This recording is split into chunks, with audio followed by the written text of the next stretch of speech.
Hello everyone, ఈరోజు మనం discuss చేయబోయే topic composition of council of states, house of people, at the same time స్టేట్లో ఉన్న legislative councils, legislative assemblies కూడా.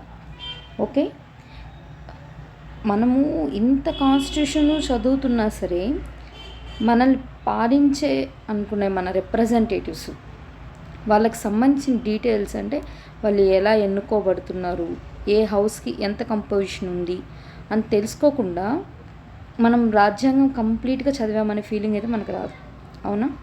Second thing ఏంటంటే, ఇప్పుడు డీలిమిటేషన్ కమిషన్ చాలా న్యూస్లో ఉంటుంది, అవునా?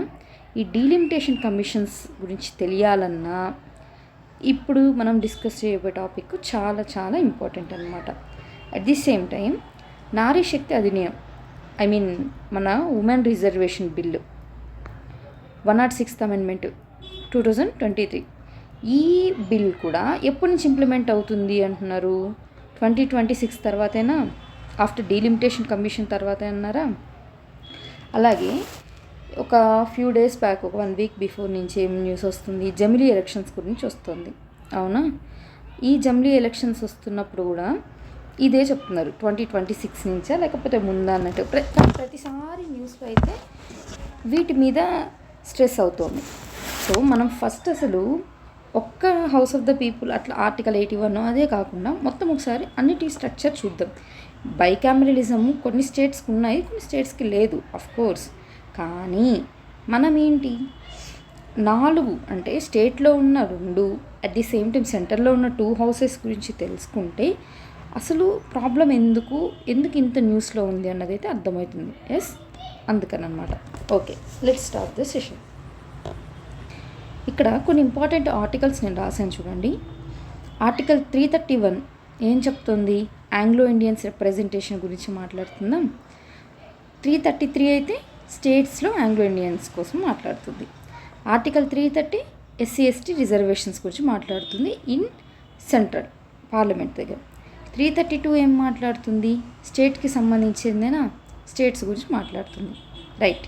ఇంకా ఆర్టికల్ 79, 80, ఆర్టికల్ 168, 169, 171. ఓకే, ఆర్టికల్ 79 మీరు ఇంకొకటి గుర్తుపెట్టుకోవాలి. ఇక్కడ ఆర్టికల్ 330 అంటున్నానంటే ఇది లోక్సభకు సంబంధించిందే. రాజ్యసభలో ఏమన్నా SC/ST రిజర్వేషన్స్ ఇలా ఉన్నాయా? రాజ్యసభలో ఎక్కడ ఉండవు, ఓన్లీ లోక్సభలోనే ఉంటుంది ఇలా. అలాగే మన స్టేట్ లెజిస్లేటివ్ అసెంబ్లీలో 332కి సంబంధించింది. ఓకే, యాక్చువల్గా మనం కానీ పార్లమెంట్ ఆర్టికల్స్ కానీ చూసామంటే మామూలుగా మనకి ఇక్కడ ఉన్నాయి చూడండి. ఒకసారి ఈ క్లాసిఫికేషన్ చూడండి. క్లాసిఫికేషన్ కాదు, మన పార్ట్స్ గురించి అనమాట. పార్ట్ 5 ఏంటి? యూనియన్ గురించి మాట్లాడుతుంది. పార్ట్ 6 ఏంటి? స్టేట్ గురించి మాట్లాడుతుంది, అవునా?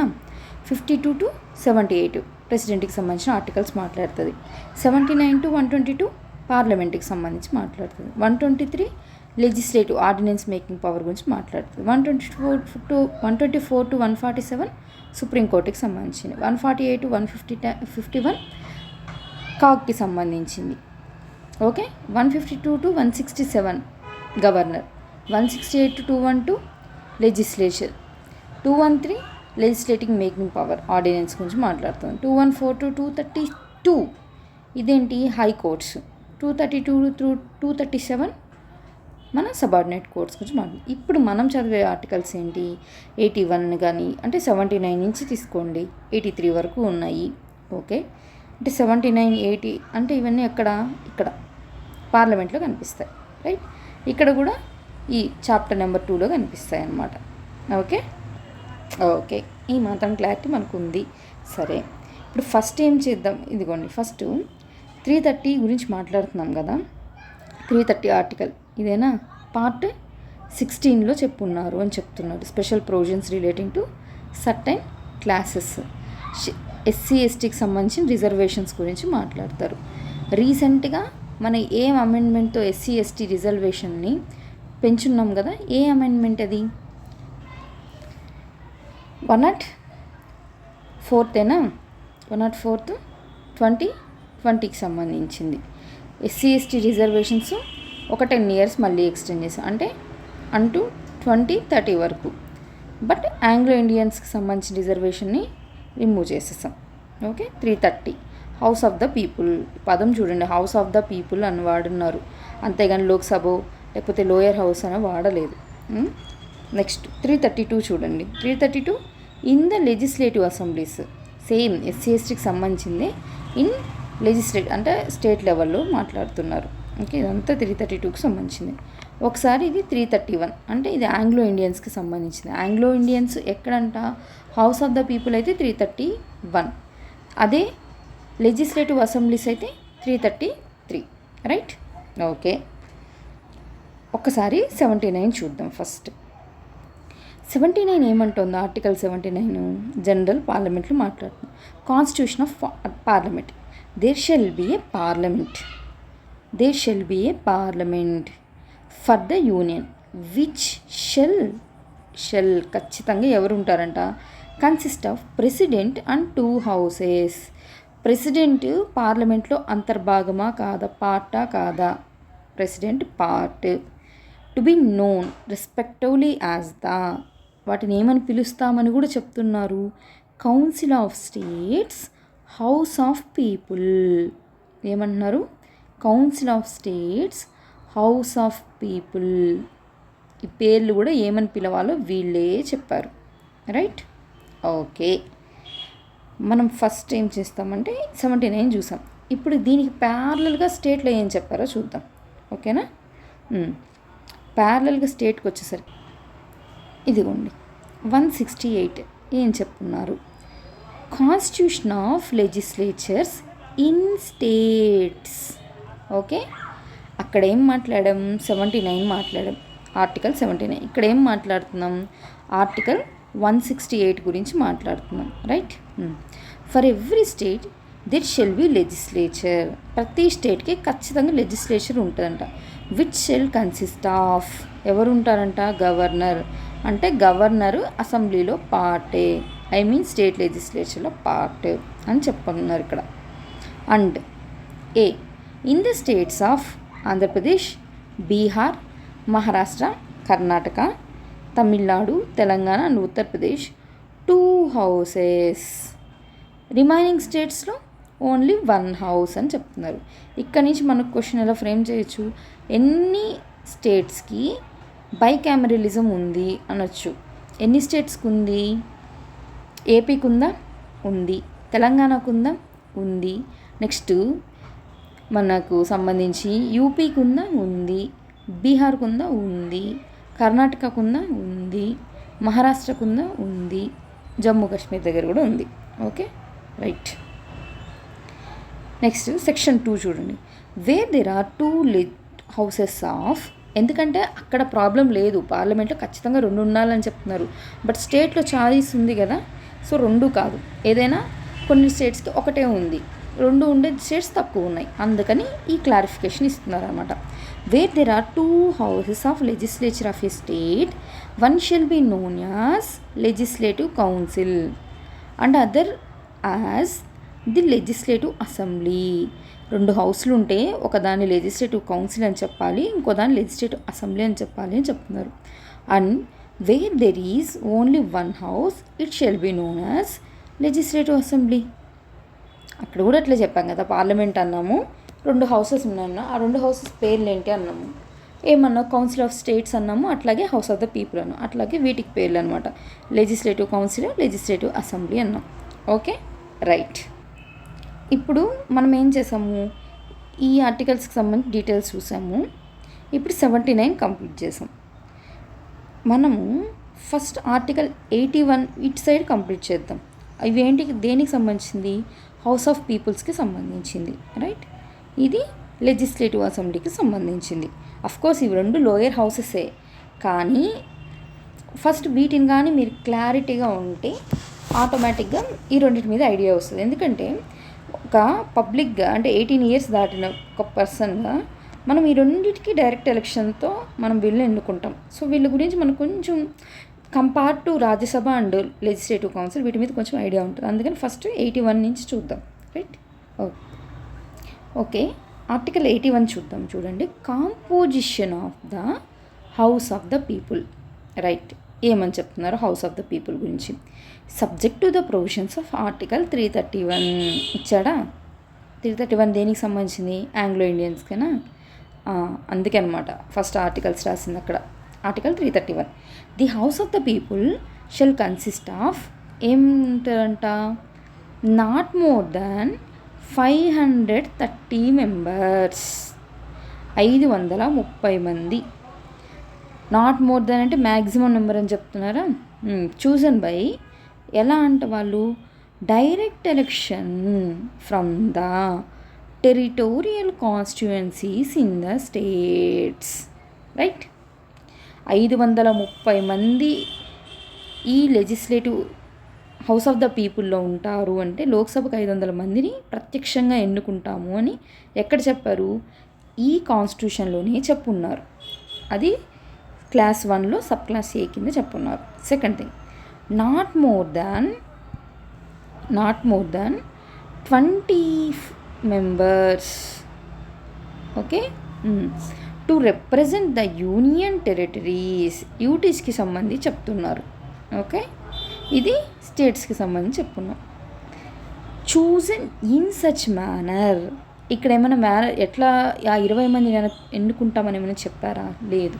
ఏమని చెప్పారంటే ఇక్కడ వచ్చేసి ఇన్ సచ్ మేనర్, ఏ విధంగా అంట? పార్లమెంట్ మే బై లా, యూటీస్కి సంబంధించి ఆ 20 మందిని ఎలా ఎన్నుకుంటామనేది పార్లమెంటు లా ప్రకారం చెప్తుందంట. ఓకే, ఈ 81 క్లాస్ 1 ఏం చెప్తున్నారు? మొత్తం ఓవరాల్గా వీళ్ళు 530 మంది ఇక్కడ ఉంటారు, 20 మంది ఇక్కడ ఉంటారు అని ఈ నెంబర్ చెప్తున్నారు. ఫిక్స్ అయిపోయింది ఈ నెంబర్ అన్నట్టుగా, ఈ హౌస్లో ఇంతమంది ఉండబోతున్నారు అన్నట్టుగా చెప్పేశారు. క్లారిటీనా? ఓకే, సెకండ్ థింగ్ చూద్దాం. For the purpose of sub clause E of clause 1 అంటే స్టేట్స్కి సంబంధించిన వాళ్ళ గురించి మాట్లాడుతున్నామా? అంటే 530 మంది గురించి మాట్లాడుతున్నాం. ఏమంటున్నాము? There shall be allotted to each state a number of seats in the house of the people in such manner. చూడండి, ఇన్ సచ్ మేనర్, వేరే కలర్ తీసుకుందాం. In such manner that the ratio between that number and the population of the state is so far as practicable is same for all states. ఓకేనా? ఇప్పుడు B కూడా చదివి అప్పుడు explanation చూద్దాం. Each state shall be divided into territorial constituencies in such a manner that the ratio between population of each constituency and the number of seats allotted to it so far as practicable the same throughout the state. Okay, ఇక్కడ disclaimer ఉంది చూడండి. Provided that the provision of sub clause A of this clause అంటే second దానికి సంబంధించి చెప్తుంది. Shall not be applicable to, ఇది exception మాట్లాడుతున్నారు. అవ్వదంట, అప్లికేబుల్ అవ్వదంట. దేనికంటాం? For the purpose of allotment of seats in the house of the people to any state so long as the population of that state does not exceed 6 millions. అంటే 60 లక్షలేనా? 60 లక్షల కన్నా జనాభా తక్కువగా ఉంటే మాత్రం ఆ స్టేట్కి ఈ రూల్ వర్తించదు అన్నారు. అసలు ఆ రూల్ ఏంటి ఇప్పుడు చూద్దాం. అంటే ఎక్కడ చెప్పారు? 81 సబ్ క్లాస్ 2లో చెప్పారు, ఏలోనూ చెప్పారు, బిలోనే చెప్పారు. సరే, ఏలో ఏం చెప్పారో చూద్దాం. ఓకే, 81 ఏమంటుంది? ఈ సీట్స్ అనేవి there shall be allotted to each state a number of seats in the house of the people in such a manner that the ratio between that number and the population of the state is so far as practicable the same for all the states. ఇప్పుడు మొత్తం మీరు ఎన్ని చెప్పారు? 530 చెప్పారు. ఈ 530 సీట్స్ని population ప్రకారం ఇప్పుడున్న 28 states మధ్యన పంచాలి. ఓకే, ఇలా పంచిన తర్వాత అంటే ఏ స్టేట్కి ఎక్కువ పాపులేషన్ ఉంటుందో ఆ స్టేట్కి పాపులేషన్కి అక్కడ ఉన్న సీట్స్కి రేషియోని తీసుకుంటాం అన్నమాట. అప్పుడు ఏమవుతుంది, రేషియో ప్రకారంగా ఈ సీట్స్ని డిస్ట్రిబ్యూట్ చేయండి అంటున్నారు. అంటే ఒక స్టేట్కి ఎక్కువ, ఇప్పుడు సపోజ్ ఏపీ తీసుకుందాం, ఏపీకి ఎంత వచ్చింది, 25 వచ్చింది ఈ లెక్కన, టీఎస్కి 17 వచ్చింది. ఇట్లా డివైడ్ అయ్యింది, ఎందుకంటే పాపులేషన్ వైజ్గా వీళ్ళకి ఈ రేషియో బట్టి ఇన్ని సీట్స్ వచ్చింది అనుకుందాం. ఓకే, వచ్చింది. వచ్చాక ఏంటి, ఈ 25 ఈ రేషియో బట్టి, టీఎస్కి ఈ రేషియో బట్టి, అలాగే తమిళనాడు అట్లాగే కర్ణాటక అన్ని ఏ స్టేట్ తీసుకున్నా ఈ రేషియో మాత్రం సేమ్గా ఉంటుంది.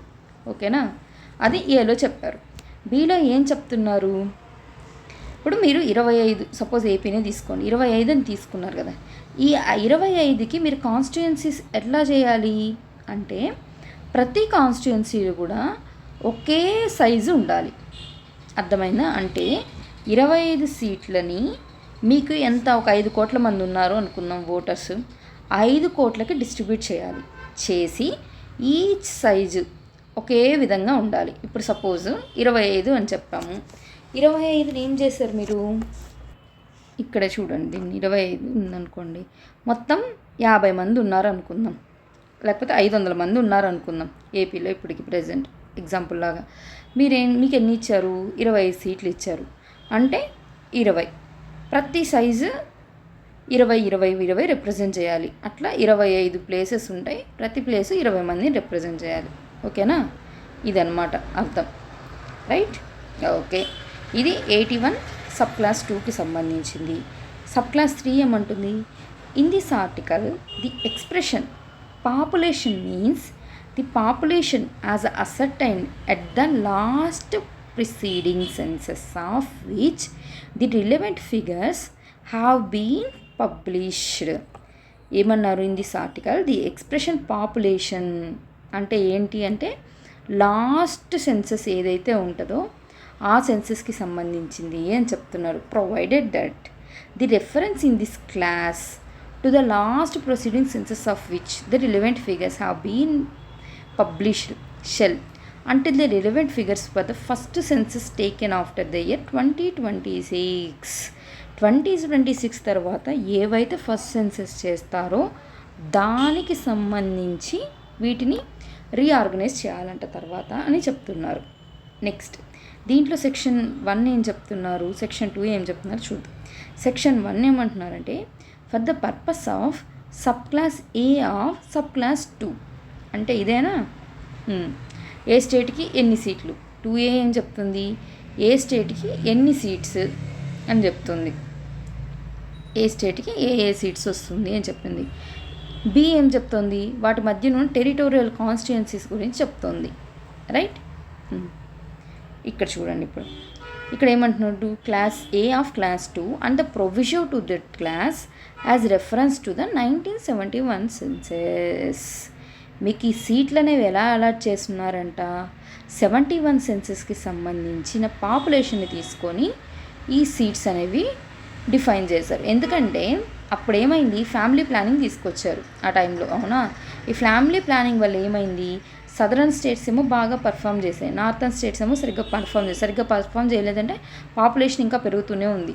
బట్ సదరన్ స్టేట్స్ పాపులేషన్ తగ్గిపోయింది. ఇప్పుడు ఈ పాపులేషన్ తగ్గిపోయింది అనే రీజన్తో మీరు ఈ సీట్స్ని 530 కానీ చేశారనుకోండి, అంటే వీటి మధ్య డివిజన్ చేశారనుకోండి, అప్పుడు సదరన్ స్టేట్స్ లాస్ అవుతాయి కదా, దాదనమాట వీళ్ళు చెప్పేదనమాట. అంటే మాకు లాస్ జరుగుతుంది కాబట్టి మీరు 70కి ముందు ఉన్నదైతే అందరూ ఈక్వల్గా ఉన్నారు కాబట్టి ఆ సెన్సెస్ తీసుకోండి అని గొడవ చేస్తే అందుకని 1971 సెన్సెస్ తీసుకున్నాం. సెకండ్ ఏంటి, for the purpose of sub clause B of sub clause 2 as reference to the 2001 senses.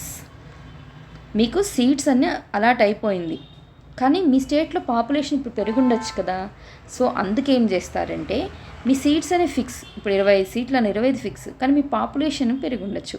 మీరేం చేయాలంటే ఇప్పుడు ఈ 25 సీట్ని ఇప్పుడు పెరిగిన పాపులేషన్ ఉంది కదా, ఆ పాపులేషన్ ప్రకారం మీ స్టేట్స్ డివైడ్ చేయండి అని చెప్తున్నారు. అర్థమైందా, అంటే ఏంటి, ఇప్పుడు 25 సీట్లే ఉన్నాయనుకోండి, మీకు అప్పుడు 500 మందే ఉంటే మీకు ఎంత ఒక్కొక్క సైజుకి 20 మంది వచ్చి ఉండేవాళ్ళు. అలా కాకుండా ఇప్పుడేంటి 20 సీట్లే ఉన్నాయి ఇప్పుడు కూడా. మీకు 1000 వచ్చాయనుకోండి, 1000 మంది పెరిగారు అనుకుందాము, అప్పుడు ఏమవుతుంది, ఒక్కొక్క దాంట్లో 40 మంది అవుతారు, సైజు పెరుగుతుంది. అంటే పాపులేషన్ పెరిగే కొద్దీ ఆ రిప్రజెంట్ చేసే సైజు పెరగడం అనమాట అర్థం. ఓకే, ఇదనమాట 81 సంబంధించింది composition of house of the people. చాలా ఇంపార్టెంట్. ఇది అర్థమైతేనే మనకు 82 ఏంటో అర్థమవుతుంది. ఓకే, ఇప్పుడు 82 చూద్దామా. ఓకే రైట్, ఇప్పుడు 82 చూడండి. ఇది కొంచెం జాగ్రత్తగా చూడండి, ఎందుకంటే డీలిమిటేషన్ కమిషన్ అంతా దీని మీదైనా డిపెండ్ అయ్యేది, అందుకని అనమాట. రీఅడ్జస్ట్మెంట్ ఆఫ్టర్ ఈచ్ సెన్సెస్ ఏమంటున్నారు, upon the completion of each census అయిపోయిన ప్రతిసారి the allocation of seats in the house of the people to the states and the division of each state into territorial constituencies shall be readjusted by such authority and in such manner as parliament may by law determine. ఇవన్నీ ఎవరు చెప్తారంట, parliament చేసిన చట్టం ప్రకారమే define చేస్తారు. ఎవరు authority, దానికి rights ఏంటి, దానికి సంబంధించిన కంపోజిషన్ అంతా వాళ్ళు చెప్తారని చెప్తున్నారు. అంటే ఒక డీలిమిటేషన్ కమిషన్ అనే దాని ఎగ్జిస్టెన్స్ ఇక్కడ అర్థమవుతుంది మనకు. Right, next, provided that such readjustment shall not effect representation in the house of the people until the dissolution of the then existing house. ఇప్పుడు డీలిమిటేషన్ కమిషను దాని రిపోర్ట్ ఇచ్చిన వెంటనే ఇప్పుడు 545 ఉన్నాయనుకుందాము, దాన్ని ఒక 1000 పెంచండి అంటే ఇప్పుడు 545 మంది ఉన్నోళ్ళు డిజాల్వ్ అయిపోయి ఈ 1000కి వెళ్ళిపోవాలా? అట్లా కాదు, ఈ 545 మంది అట్లే కంటిన్యూ అవుతారు. ఎప్పటి వరకు? ఈవెన్ ఈ రిపోర్ట్ ఇచ్చినా సరే ఈ 545 మంది కంటిన్యూ అయ్యేది ఎప్పటి వరకు అంటే వీళ్ళ టర్మ్ అయిపోవాలి, అంటే డిజల్యూషన్ అయితే అప్పుడు, అంటే అప్పుడున్న హౌస్ని డిజల్యూషన్కి వెళ్ళి రద్దు చేసుకొని మళ్ళీ జనరల్ ఎలక్షన్స్కి వెళ్తుంది చూడండి, అప్పుడు ఆ జనరల్ ఎలక్షన్స్ ఈ 1000 బేస్ మీద జరుగుతాయి. అది వాళ్ళు చెప్పేది. Next, provided further that such readjustment shell take effect from such date as president May by order specify and until such readjustment takes effect any election to the house may be held on the basis of territorial constituencies existing before such readjustment. ఇది ఏం లేదండి, first ఇప్పుడు provided ఇందాక చెప్పిన condition అయినా సరే ఇప్పుడు చెప్పబోయే కండిషన్ అయినా ఏంటంటే ప్రాక్టికల్ ఇంప్లికేషన్స్ ఉంటాయి కదా, దాని గురించి మాట్లాడుతుందన్నమాట. ఇవి ఎప్పటి నుంచి ఎగ్జిస్టెన్స్లోకి రావాలి అన్న దాని గురించి మాట్లాడుతుంది. ఎప్పటి నుంచి రావాలంట, వీటికి సంబంధించింది ప్రెసిడెంటే ఒక ఆర్డరు ఇష్యూ చేస్తాడు, ఆ రోజు నుంచి ఇవి ఎఫెక్ట్లోకి వస్తాయి అని చెప్పాడు. ఒకవేళ అప్పటికి రాలేదు అంటే ఈ లోపల ఎలక్షన్స్ జరుగుతుంటే ఆ ఎలక్షన్స్ పాత పద్ధతి ప్రకారమే జరుగుతాయి అని కూడా చెప్తున్నారు. Okay, next, provided also that until the relevant figures for the first census taken after the year 2026 have been published it shall not be necessary to readjust. ఇంకా కంటిన్యూషన్ ఏం చెప్తున్నారు, the allocation of seats in the house of the people to the states as readjusted on the basis of 1971 census. Seats అనేవి స్టేట్స్కి 71 census ప్రకారం చేశారు అని చెప్తున్నారు. Division of each state into territorial constituencies as may be readjusted on the basis of 2001 census. కానీ ఆ స్టేట్లో ఆ సైజ్ ఆఫ్ ద కాన్స్టిట్యుయెన్సీ అనేది పెరిగిన పాపులేషన్ అంటే 2001 సెన్సెస్ ప్రకారం తీసుకున్నారు అని చెప్తున్నారు. ఓకేనా, దీనికి సంబంధించి సేమ్ ఇలాగే మనం స్టేట్లో చూద్దాం, తర్వాత క్లారిటీ వస్తుంది. రైట్, ఇప్పుడు ఒకసారి 170 చెప్తుంది చూడండి, composition of the legislative assemblies అని. ఇది స్టేట్కి సంబంధించిందనమాట. రైట్, అక్కడైతే ఏంటి కాంపోజిషన్ ఆఫ్ ద అనేసి 81నేనా, అట్లాగే ఇది 170 ఏం చెప్తుంది, subject to the provisions of article 333. ఏంటిది, ఆంగ్లో ఇండియన్సేనా. The legislative assembly of each state shall consist of not more than, ఇది చాలా ఇంపార్టెంట్ చూడండి, not more than 500 and not less than 60. అంటే దీని సైజ్ ఎంతంట, అసెంబ్లీ సైజు 60 నుంచి 500 వరకు. మీ దగ్గరున్న మీ స్టేట్లో ఉన్న ఎమ్మెల్యేసు 60 మంది కన్నా తక్కువ ఉండకూడదు, అట్ ది సేమ్ టైం 500 మంది కన్నా ఎక్కువ ఉండకూడదు. ఇది మీ సైజు. ఎందుకంటే ఇష్టం వచ్చినట్టు స్టేట్ పాపులేషన్ ఉంది కదా అని ఒక 600-700 మంది పెట్టుకుంటామా, లేదు కదా. అందుకని ఇక్కడ కంపోజిషన్ ఇలా చెప్పారు. Okay, members chosen. ఎలా చూజన్ అవుతారంటే వీళ్ళని ఎలా ఎన్నుకుంటున్నామని చెప్తున్నాడు. Direct election from the territorial constituencies in the list. అక్కడ 81లో కూడా మన టెరిటోరియల్ కాన్స్టిట్యుయెన్సీ అన్నాం, ఇప్పుడు 170లో కూడా టెరిటోరియల్ కాన్స్టిట్యుయెన్సీ అంటున్నాం. గుర్తిస్తున్నారా? 81లో చెప్పిన టెరిటోరియల్ కాన్స్టిట్యుయెన్సీ ఏంటి, ఎంపీకి సంబంధించింది. 170లో సంబంధించిన టెరిటోరియల్ కాన్స్టిట్యుయెన్సీ ఏంది, ఎమ్మెల్యేకి సంబంధించి. ఇప్పుడు మనం స్టేట్లో కూడా ఏంటి ఎమ్మెల్యే కాన్స్టిట్యుయెన్సీ అని, ఎంపీ కాన్స్టిట్యుయెన్సీ అని అంటాము, విన్నారా? అవే అన్నమాట ఇవి. నార్మల్గా ఏమవుతుందంటే, ఇప్పుడు సపోజ్ ఏపీని తీసుకుంటే ప్రతి 1,00,000 మందికి ఒక ఎమ్మెల్యే అన్నట్టుగా కాన్స్టిట్యుయెన్సీనేమో డివైడ్ చేశారు. సో 175 ఉన్నాయి మనకు. అలాగే ఈ 1,00,000 మంది ఎమ్మెల్యేలు కదా, ఒక ఎమ్మెల్యే ఇట్లా 7 మంది ఎమ్మెల్యేలు కలిస్తే ఒక ఎంపీ కింద ఇచ్చారనమాట. అంటే 7,00,000 మందికి ఒక ఎంపీ ఉంటారు. ఓకే, అంటే 175/7 చేయండి, ఈక్వల్ టు ఎంత, 25ఏనా, 25 మెంబర్స్, రైట్. ఇది 25 లోక్సభ మెంబర్స్ ఉన్నారు మనకు. ఈ విధంగా డివైడ్ చేశారు. సరే, ఇప్పుడు సెకండ్ చూడండి. సెకండ్ ఏం చెప్తున్నారు విందాం. Second section, for the purpose of clause 1 each state shall be divided into territorial constituencies in such a manner that the ratio between the population of each constituency and the number of seats allotted to it shall, so far as practicable, be the same throughout the state అన్నారు. అర్థమైందా? అంటే ఏమంటున్నారంటే వీళ్ళు ఇక్కడ మంచి, ఇప్పుడు AP తీసుకున్నాము, TS for example తీసుకుందాం. ఓకే, ఏపీకి ఒక 100 మంది ఎమ్మెల్యేలు ఉన్నారు అనుకుందాం, టీఎస్కి కూడా 100 మంది ఎమ్మెల్యేలు ఉన్నారు అనుకుందాం, 100 మంది ఎమ్మెల్యేలు. ఓకే, ఇప్పుడు ఏపీ పాపులేషన్ ఏమో ఒక 30,000 అనుకుందాం, 30,000 మంది పాపులేషన్ ఉన్నారు అనుకుందాం ఫర్ ఎగ్జాంపుల్. టీఎస్కి ఏమో 10,000 మంది పాపులేషన్ అనుకుందాం. ఓకే, ఇప్పుడు ఇప్పుడు 100 ఎమ్మెల్యేలు కావాలి మనకు, అంటే 100 కాన్స్టిట్యుయెన్సీస్ కావాలి, కరెక్టే. కానీ ఈ కాన్స్టిట్యుయెన్సీస్లో ఎంతమంది ఉండాలి అన్నది క్వశ్చన్ ఇక్కడ, అవునా? అంటే ఈ 30,000 మందిని, మొత్తం పాపులేషన్ 30,000 మందా, ఎమ్మెల్యేలు ఎంత, 100 మంది, కాబట్టి ఎంత, 300 మంది. అంటే ఈచ్ కాన్స్టిట్యుయెన్సీలో 300 మంది కానీ ఓటర్స్గా పెట్టుకోగలిగితే ఈ రేషియో క్లియర్గా సరిపోతుంది. ఎందుకంటే ఇప్పుడు 100 ఎమ్మెల్యేస్ ఒక రాయలసీమ నుంచో లేకపోతే ఒక కోస్తాంధ్ర నుంచో ఇట్లా కాదు కదా రిప్రజెంట్ చేస్తారు.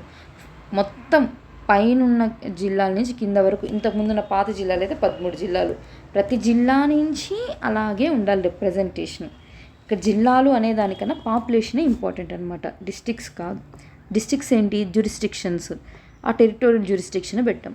ఇదేంటి, టెరిటోరియల్ కాన్స్టిట్యుయెన్సీస్, అంటే పాపులేషన్ వైజ్గా డివైడ్ చేసుకుంటూ వెళ్ళాం. సో ఏపీ మొత్తాన్ని ఏం చేస్తామంటే మొత్తం 100 సెగ్మెంట్స్ లాగా డివైడ్ చేసి ఈచ్ సెగ్మెంట్లో ఓటర్స్ 300 మంది అన్నట్టు చేస్తాం. ఇక్కడికి క్లారిటీనా? ఇప్పుడు టీఎస్కి వద్దాం. టీఎస్ కూడా సేమ్ 10,000 మంది అన్నారు కదా. ఓకే, 10,000 మంది అని చెప్పారు, 100 మంది ఎమ్మెల్యేస్ అన్నారు. అప్పుడు ఏమవుతుంది, వీళ్ళు వచ్చేసి 100 మంది రిప్రజెంట్ చేస్తారు. అంటే టీఎస్కున్న సైజ్ని ఏంటి, ఇక్కడ కూడా 100 మందినే ఎమ్మెల్యేస్ని చేస్తున్నాము, 100 విభాగాలుగా డివైడ్ చేసినాం టెరిటరీస్ని. కానీ వీళ్ళ సైజ్ ఎంత, ఇక్కడ 100 మందే. అంటే ఏపీలో ఇప్పుడు సపోజ్ ఇది ఒక కాన్స్టిట్యుయెన్సీ తీసుకుందాం, ఏ కాన్స్టిట్యుయెన్సీ తీసుకుందాం, ఇది సపోజ్ ఇక్కడ వచ్చి కురుపాం తీసుకుందాము. కురుపాం ఉంది కదా నార్త్లో, కురుపాం కాన్స్టిట్యుయెన్సీ, ఆ కాన్స్టిట్యుయెన్సీ తీసుకున్నాం. ఇక్కడ 300 మంది కలిసి ఒక ఎమ్మెల్యేని ఎన్నుకున్నారు. ఓకే, ఇక్కడ ఏం చేశారు, అదే మన తెలంగాణలోకి వచ్చేసరికి అయితే 100 మంది కలిసి ఒక ఎమ్మెల్యేని ఎన్నుకున్నారు. అంటే ఈ ఎమ్మెల్యే ఏమో 300 మంది సమస్యలు వింటారు, 300 మందికి రిప్రజెంట్ చేస్తారు. కానీ ఇక్కడ ఉన్న టీఎస్ ఎమ్మెల్యే అయితే ఒక ఎమ్మెల్యేనే, ఆయన 100 మందికే రిప్రజెంట్ చేస్తాడు. అప్పుడు ఎఫెక్టివ్గా ఎవరు ప్రజలతో మూవ్ అవ్వగలరు? ఇక్కడ ఉన్న 100 మందితోనేనా? కానీ ఇదంతా ఏంటంటే వాళ్ళకి ఇచ్చిన సీట్స్ అలొకేషన్ బట్టి ఉంటుందన్నమాట. ఇదైతే క్లాసిఫికేషన్, దాన్ని చెప్పారనమాట ఇక్కడ సెకండ్ సెక్షన్లో, రైట్. ఇప్పుడు దీని ఎక్స్ప్లెనేషన్ ఏమి ఇచ్చారు చూడండి. In this class the expression population means population as ascertained at the last proceeding census of which relevant figures have been published. ఇక్కడ కూడా సేమ్ అదే చెప్తున్నారు, లాస్ట్ ప్రొసీడింగ్ సెన్సస్ ఏదైందో దాన్ని బట్టి ఈ సీట్స్ అనేవి అలొకేషన్ చేంజ్ అవుతుంది అంటున్నారు. తర్వాత ఏమంటున్నాడు, provided that the reference in this explanation to the last preceding census of which the relevant figures have been published shall until the relevant figures for the first census taken after the year 2026 have been published be construed as reference to the 2001 census. 2001కి సంబంధించి ఏదైతే population census ఉందో దాన్ని అప్పటి వరకు వీళ్ళేంటి ఒక ప్రామాణికంగా తీసుకుంటున్నారని చెప్తున్నారన్నమాట. అంటే మనకి ఏం కంక్లూడ్ చేస్తున్నారు, 2026 తర్వాత సెన్సెస్ జరుగుతుంది, ఆ సెన్సెస్ బట్టే ఇవి మారుతాయి అని చెప్పారు. కానీ అప్పటి వరకు ఏం చేయాలి, అప్పటి వరకు 2001 సెన్సెస్ తీసుకొని చేస్తాము అని చెప్పారు. Okay, right. ఇప్పుడు థర్డ్ సెక్షన్ చూస్తాం చూడండి, ఇది కొంచెం ఇంపార్టెంట్, అర్థం చేసుకొని ట్రై చేయండి. Upon the completion of each census the total number of seats in the legislative assembly of each state and the division of each state into territorial constituencies shall be readjusted by such authority and in such manner as parliament may by law determine.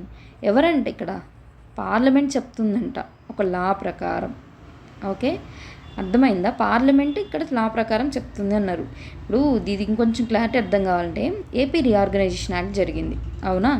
AP reorganisation act ఇప్పుడు 2014లో జరిగినప్పుడు ఏమన్నారు, ఏపీకి ఇన్ని సీట్లు ఇస్తాము, టీఎస్కి ఇన్ని సీట్లు ఇస్తాము అని చెప్పారు అప్పుడు. కానీ వాళ్ళకి తెలుసు ఆ విషయం, 2026 వరకు లిమిటేషన్ ఉంది, ఫ్రీజ్ ఉంటాయి సీట్స్ అని. అయినా కూడా చట్టంలో పెట్టారు. ఎందుకు, ఏ అథారిటీ అంటే ఈ అథారిటీతో పెట్టారు. వాళ్ళు పెట్టినప్పటికీ 2026 వరకు మన కాన్స్టిట్యూషన్ అమెండ్మెంట్ ఉంది కాబట్టి మనం చేయడానికి వీలు లేదు. ఓకే, కానీ వాళ్ళకి రైట్ ఈ లా వల్ల వచ్చింది, ఈ సెక్షన్ వల్ల. Okay, next. Provided that such readjustment shall not effect representation in the legislative assembly until the dissolution of the then existing assembly. Same ముందు చెప్పాం కదా, ఇదే కదా. ఆ కొత్తది వచ్చినా కూడా ఇప్పుడు కానీ రన్నింగ్లో ఉందనుకోండి ఏదైనా అసెంబ్లీ, అది డిజాల్వ్ అవ్వదు. దీని తర్వాత కొత్తగా వాళ్ళు ఎలక్షన్స్కి వెళ్తారే అప్పుడు మాత్రమే ఈ డీలిమిటేషన్స్ కమిషన్కి సంబంధించిన రిపోర్ట్ అనేది తీసుకోవాలి పరిగణలోకి. Next. Provided further that such readjustment shell take effect from such date as the president May by order specified until such readjustment takes effect. Any election to the legislative assembly may be held on the basis of the territorial council existing before such readjustment. ఇది కూడా president దానికి సంబంధించి order issue చేస్తాడు అని చెప్తున్నారు ఒక రకంగా. ఇంకొకటి ఏంటి, ప్రెసిడెంట్ ఆర్డర్ ఇష్యూ చేసే లోపల ఒకవేళ ఎలక్షన్స్ జరగాలి అనుకుంటే ఈయన ప్రెసిడెంట్ ఇంకా ఇష్యూ చేయలేదు అన్న సందర్భంలో ఏం చేయాలంటే పాత ఏవైతే సీట్స్ ఉన్నాయో అదే విధంగా ఎలక్షన్స్కి వెళ్ళాలి అని చెప్తున్నారు. Next. Provider also that until the relevant figures for the first census taken after the every year have been published, it shall not be necessary to readjust. ఒకటి. The total number of seats in the legislative assembly of each state 1971 census, అలాగే territorial constituencies 2001 census. Same అండి, ఎంపీకి ఏం చెప్పాము అట్లాగే అనమాట. మీ seats అనేవేమో 71 ప్రకారమేమో freeze చేసాం ఎప్పటి వరకు, 2026 వరకు. కానీ మీరు అక్కడున్న సైజ్ ఆఫ్ ద ఎలక్టోరల్ ఏమంటారు కాన్స్టిట్యున్సీ ఉంది కదా, ఆ సైజుని మాత్రం 2001 సెన్సస్ ప్రకారం చేంజ్ చేసుకోవచ్చు అని చెప్పారు. ఓకేనా, ఇదన్నమాట 170కి సంబంధించింది.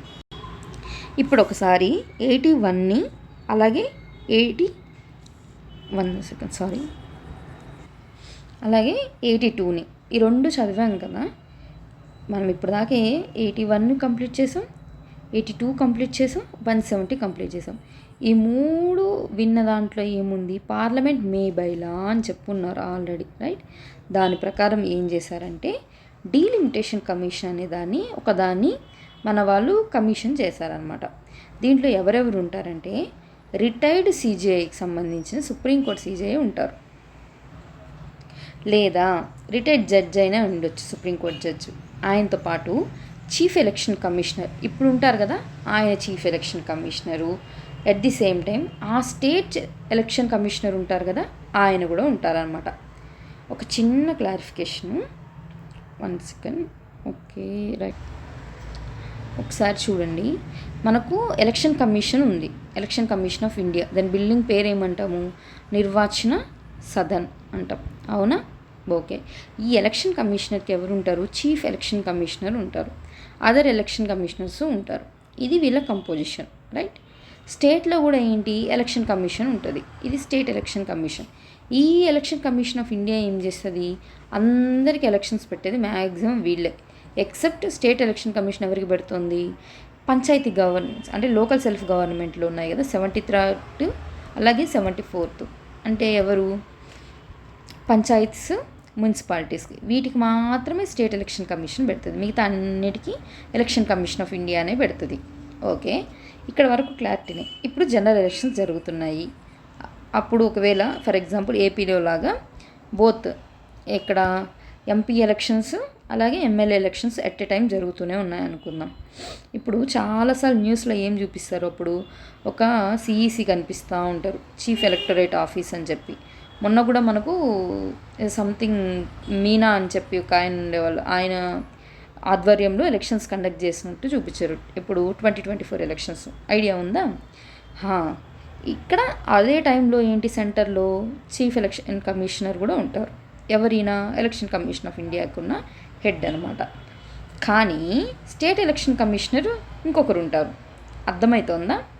ఇప్పుడు ఫర్ ఎగ్జాంపుల్ అప్పుడు కోవిడ్ టైంలో అనుకుంటా, జగన్ గారి గవర్నమెంట్ ఉన్నప్పుడు నిమ్మగడ్డ ప్రసాద్ గారు ఉన్నారు, నిమ్మగడ్డ రమేష్ కుమార్ గారు కదా, సారీ ప్రసాద్ అని రమేష్ కుమార్ గారు, ఆయన చీఫ్ మనకేంటి స్టేట్ ఎలక్షన్ కమిషనర్కి సంబంధించిన ఆఫీసర్ అనమాట ఆయన అప్పుడు. కానీ ఈ మీనాకు రమేష్ ఈయన పేరు ఒక నిమిషం. ఓకే, ఈ ఫిగర్స్ ఒకసారి చూడండి, మీకు రీకలెక్ట్ అవుతుంది. ఈయనేంటి చీఫ్ ఎలక్టోరల్ ఆఫీసర్. ఓకే, ఈయన సిఈసి. ఈయన ఏమవుతారు, ఆ జనరల్ ఎలక్షన్స్ అంటే ఆ ఎమ్మెల్యే ఎలక్షన్స్ అవి కండక్ట్ చేయగానే ఈయన నార్మల్గా వచ్చి జనరల్ అడ్మినిస్ట్రేషన్ రిపోర్ట్ చేసి నార్మల్గా మిగతా కలెక్టర్స్ లాగే యాజ్ యూజువల్గా రొటీన్ వర్క్ ఉంటుంది. ఈయనేంటి రమేష్ కుమార్ ఎస్సీసీ. ఈయన వచ్చేంటి, ఇదిగోండి ఇక్కడ చెప్పామే ఈ ఎస్సీసీ, ఈయన అనమాట. ఓకే, రెండింటికి డిఫరెన్స్ అర్థమైందా. మనకు మొత్తం ఇద్దరు కనిపిస్తారు స్టేట్లో నార్మల్ ఎలక్షన్స్ అప్పుడు, ఒక ఆయన కనిపిస్తారు, ఆయన పేరేంటి సిఈసి, ఆయన వచ్చి సిఈసి. మామూలుగా ఎలక్షన్ కమిషన్ ఆఫ్ ఇండియా కాకుండా స్టేట్ లెవెల్లో అప్పుడు వాళ్ళ బిహాఫ్ ఆఫ్ వర్క్ చేశాకని ఇతను.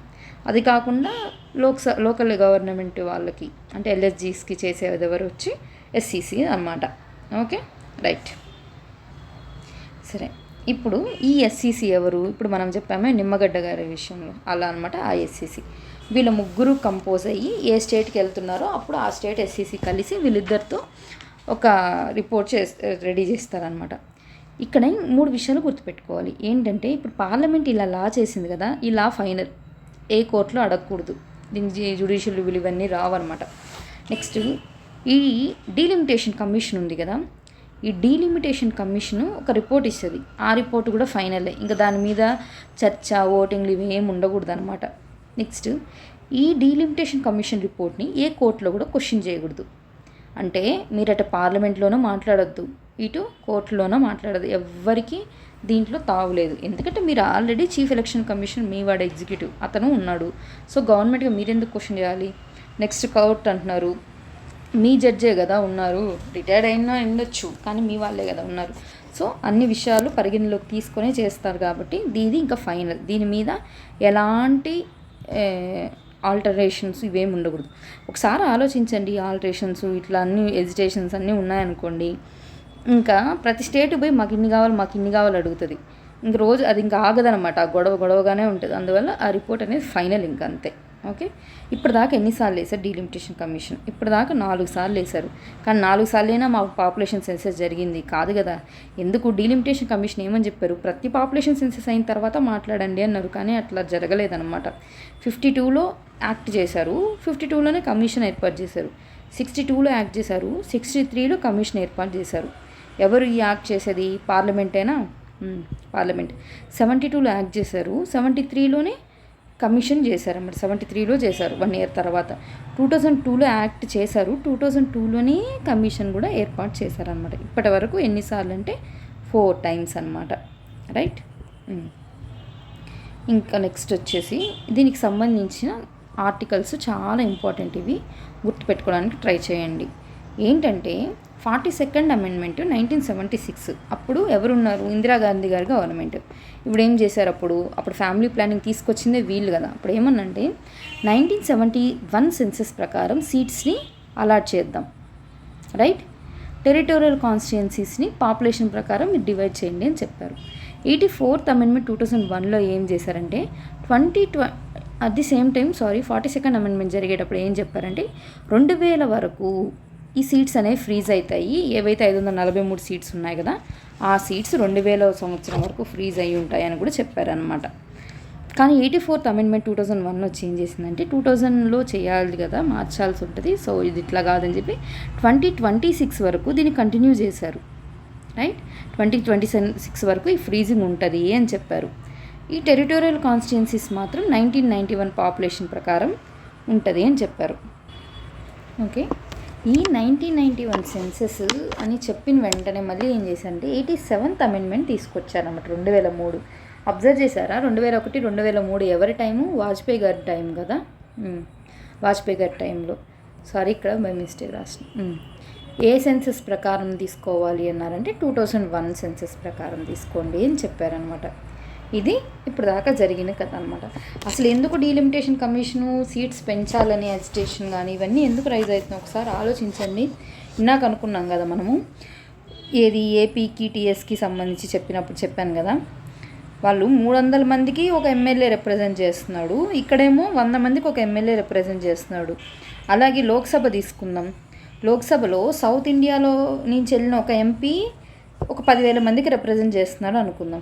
సరే 10,000 ఏంటి, లక్షల్లో ఉంటుంది కదా, నేను మరి సరే 10 లక్షలు అనుకుందాము. కానీ నార్త్ ఈస్ట్ నుంచి వచ్చిన ఒక సిక్కిం ఎంపీనే ఉన్నారనుకోండి, ఆయన 1,00,000 మందికి రిప్రజెంట్ చేయొచ్చు కదా, ఇంకా వేలల్లో కూడా ఉండొచ్చు కదా. సో డిస్పారిటీస్ ఉన్నాయి కదా వీటి కోసం అనమాట. అట్లా కాకుండా అందరి ఈక్వల్ రిప్రజెంటేషన్ వచ్చే విధంగా చూడాలని కూడా ఒక డిమాండ్ ఉందన్నమాట. అబ్జర్వ్ చేయండి, ఇప్పుడు బ్రిటన్ అనమాట ఇది. ఫర్ ఎగ్జాంపుల్ 6 కోట్ల మందే ఉన్నారు, కానీ 650 మంది ఎంపీస్ ఉన్నారనమాట. బట్ ఇండియాలో అప్రాక్సిమేట్గా 1.5 బిలియన్ పాపులేషన్ ఉన్నారు, కానీ 543 మందే ఉన్నారు ఇక్కడ. అప్పుడు ప్రణబ్ ముఖర్జీ గారు, మన ప్రెసిడెంట్ గారు ఉన్నారు కదా, ఆయన కూడా ఇట్లా చెప్పంట, మినిమం 1000 మంది అయినా ఉండాలి మన ఎంపీస్, అప్పుడే మనం అన్ని సెక్ట్ ఆఫ్ పీపుల్ని మనం రిప్రజెంట్ చేయగలం పార్లమెంట్లో అని చెప్పారు. Okay, right. ఇప్పుడు దాకా మనము ఏం చూసాము? 81 చూసాము, 82 చూసాము, అలాగే అక్కడ 170 చూసాము. ఇప్పుడు ఒకసారి 83 చూడండి. 83 ఏంటి?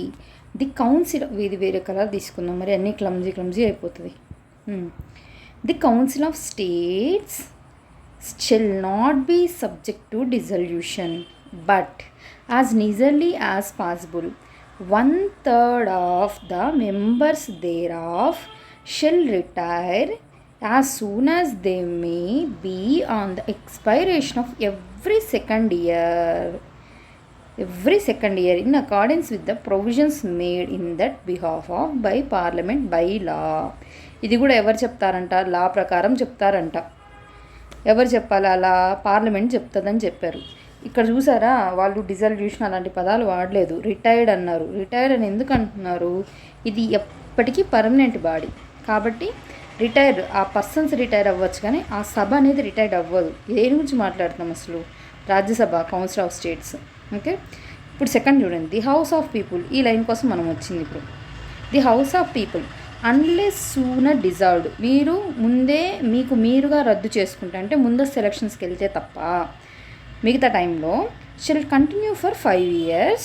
ఎప్పుడు 5 years అంటే ఎప్పుడు అంటే ఈ ఎలక్షన్కి వస్తుంది అని ఎలక్షన్ నోటిఫికేషన్ ఇచ్చినప్పటి నుంచా, లేకపోతే ప్రైమ్ మినిస్టర్ వచ్చి ఓట్ చేసినప్పటి నుంచా, కౌన్సిల్ ఆఫ్ మినిస్టర్ ఓట్ చేసినప్పటి నుంచా అని డౌట్ ఉంటుంది కదా. 5 years ఎక్కడి నుంచి అంట, from the date of appointed for it's first meeting. From the date appointed for it's first meeting and no longer on the expiration of the said period of 5 years shall operate as a dissolution of the house. అలాగే దీని continuation ఏం చెప్పచ్చు చూడండి, provided that the said period me while proclamation of emergency. ఇది చాలా చాలా చాలా important, కొంచెం జాగ్రత్తగా చూడండి పాయింట్.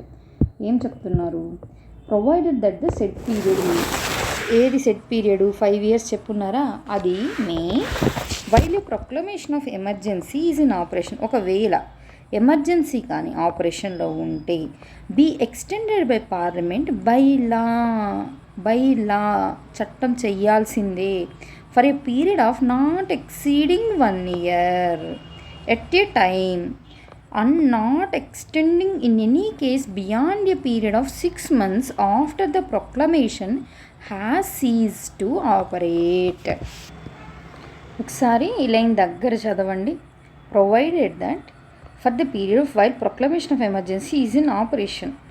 ఎక్స్టెండ్ చేయొచ్చంట, అంటే ఎమర్జెన్సీ ఉందనుకోండి ఆ టైంలో లోక్సభని ఎక్స్టెండ్ చేయొచ్చు. మామూలుగా లోక్సభ టైం ఎంత, 5 years, కానీ ఆ టైంలో మీరు ఎక్స్టెండ్ చేయొచ్చు. అట్లా అని ఎన్ని సంవత్సరాలకు ఎక్స్టెండ్ చేయొచ్చు అనేది కూడా క్వశ్చన్. ఎక్స్టెండ్ చేయొచ్చు కరెక్టే, మరి ఎన్ని రోజుల వరకు ఎక్స్టెండ్ చేయొచ్చు అంటే for a period not exceeding 1 year at A time. అంటే ఏంటి, ఎట్ ఏ టైం ఇప్పుడు వెళ్తున్నారు ఎక్స్టెండ్ చేయడానికి 1 year వరకు ఇది కంటిన్యూషన్లో ఉంటుంది. మళ్ళీ కావాలనుకుంటే మళ్ళీ ఇంకోసారి వెళ్ళి మళ్ళీ 1 yearకి అట్లా ప్రతి సంవత్సరం మీరు ఎక్స్టెండ్ చేసుకుంటూ ఉండొచ్చు. దీనికి ఎక్కడ స్టాప్ అనేది చెప్పలేదన్నమాట. మీరు కావాలంటే ఎక్స్టెండ్ చేసుకుంటూ వెళ్ళండి అని చెప్తున్నారు. బట్ ఇప్పుడు ఇలా చేశారు, కరెక్టే, బాగుంది.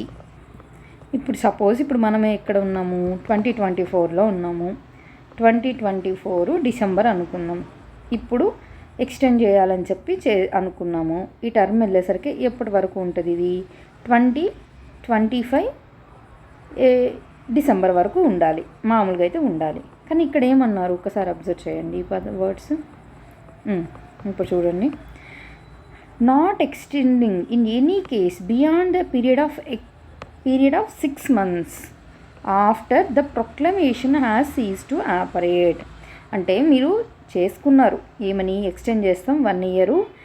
ఇప్పుడు మేము ఎందుకు అసలు ఎక్స్టెండ్ చేయాల్సిన అవసరం ఏముంది, ఎందుకంటే ఎలక్షన్స్ అనేవి పెట్టడానికి అప్పుడు టైం అనేది సెట్ అవ్వదు. ఎందుకంటే ఇప్పుడు వారో, ఎక్స్టర్నల్ అగ్రెషను, లేకపోతే ఆర్మ్డ్ రెబెల్ ఏదో ఒకటి జరిగిందనుకోండి, ఆ విషయం మీదే టర్న్ అయిపోతుంది కదా కంట్రీ అంతా.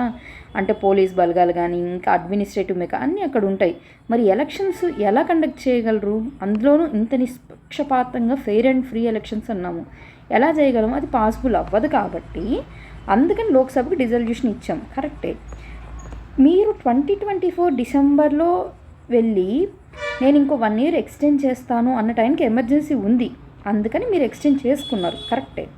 కానీ ఇఫ్ 2025 జనవరి నుంచే ఎవరు ఈ ఎమర్జెన్సీ అనేది తీసేశారనుకోండి, ఓకే, ఎమర్జెన్సీ తీసేస్తే ఏమవ్వాలి, మామూలుగా అయితే ఈ 24 డిసెంబర్ నుంచి 25 డిసెంబర్ అంటే 12 నెలలు ఉండాలి, అవునా. మీరు ఎమర్జెన్సీ తీసేశారు కాబట్టి ఏమైంది, 12 జనవరిలో తీసేశారు అంటే 1 month, అంటే ఇంకా 11 months అది మీరు తీసుకున్న ఎక్స్టెన్షన్ ప్రకారం ఉండాలి. కానీ అలా 11 months ఉండదు. ఎప్పటి వరకు ఉంటుందంటే ఎమర్జెన్సీ తీసేశారు ఇప్పుడు జనవరి దగ్గర 6 months అంటే జూలై ఆగస్టుకంతా ఈ సభ యొక్క డిజల్యూషన్ జరిగిపోవాల్సిందే, మీరు ఎలక్షన్స్కి వెళ్ళాల్సిందే అని చెప్తున్నారు. అర్థమైందా? ఇక్కడ కాంప్రహెన్సివ్గా చెప్పండి ఒకటే అర్థం ఏంటంటే ఎలక్షన్స్ అన్నవి మీరు ఎట్టి పరిస్థితుల్లో ఆపకూడదు, ఎలక్షన్స్ ఖచ్చితంగా కండక్ట్ చేయాలి అట్ ఎనీ కాస్ట్. కానీ ఎక్సెప్షనల్ సిచ్యువేషన్ ఎప్పుడు ఇచ్చారంటే ఒక్క ఎమర్జెన్సీ టైంలో ఇచ్చారు. ఇలాంటి పరిస్థితి పార్లమెంట్కిలో ఉన్న రాజ్యసభకి ఏమన్నా వస్తుందా? రాదు. ఎందుకంటే అది అసలు డిజాల్వ్ అవ్వలేదు కదా, అదే కదా చెప్తున్నారు. నాట్ బీ సబ్జెక్ట్ టు డిజాల్యూషన్ అని చెప్తున్నారు కదా. ఇది 83కి సంబంధించింది. మరి స్టేట్లో కూడా స్టేట్ లెజిస్లేటివ్ అసెంబ్లీ ఉంది కదా, అదేం జరుగుతుందో చూద్దాం. రైట్, ఇప్పుడు స్టేట్ లెజిస్లేటివ్ అసెంబ్లీ చూద్దాం. ఇదేనా duration of state legislatures.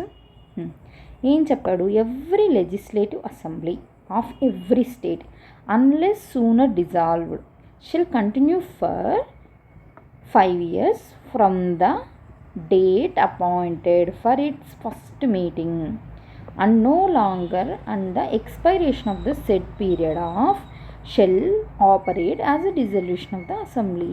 Okay, మీరు ఆ రోజు ఎప్పుడైతే మీకు అపాయింట్మెంట్ అంటే మీరందరూ కలిసి కూర్చోవాలి అని చెప్పి ఫస్ట్ మీటింగ్కి డేట్ ఇచ్చారో ఆ రోజు నుంచి 5 years వరకు ఉంటుంది అని చెప్పారు. Okay, provided that the said period me while proclamation of emergency is in operation be extended by parliament by law for a period of not exceeding 1 year at a time and not extending in any case beyond a period of 6 months after proclamation has ceased to operate.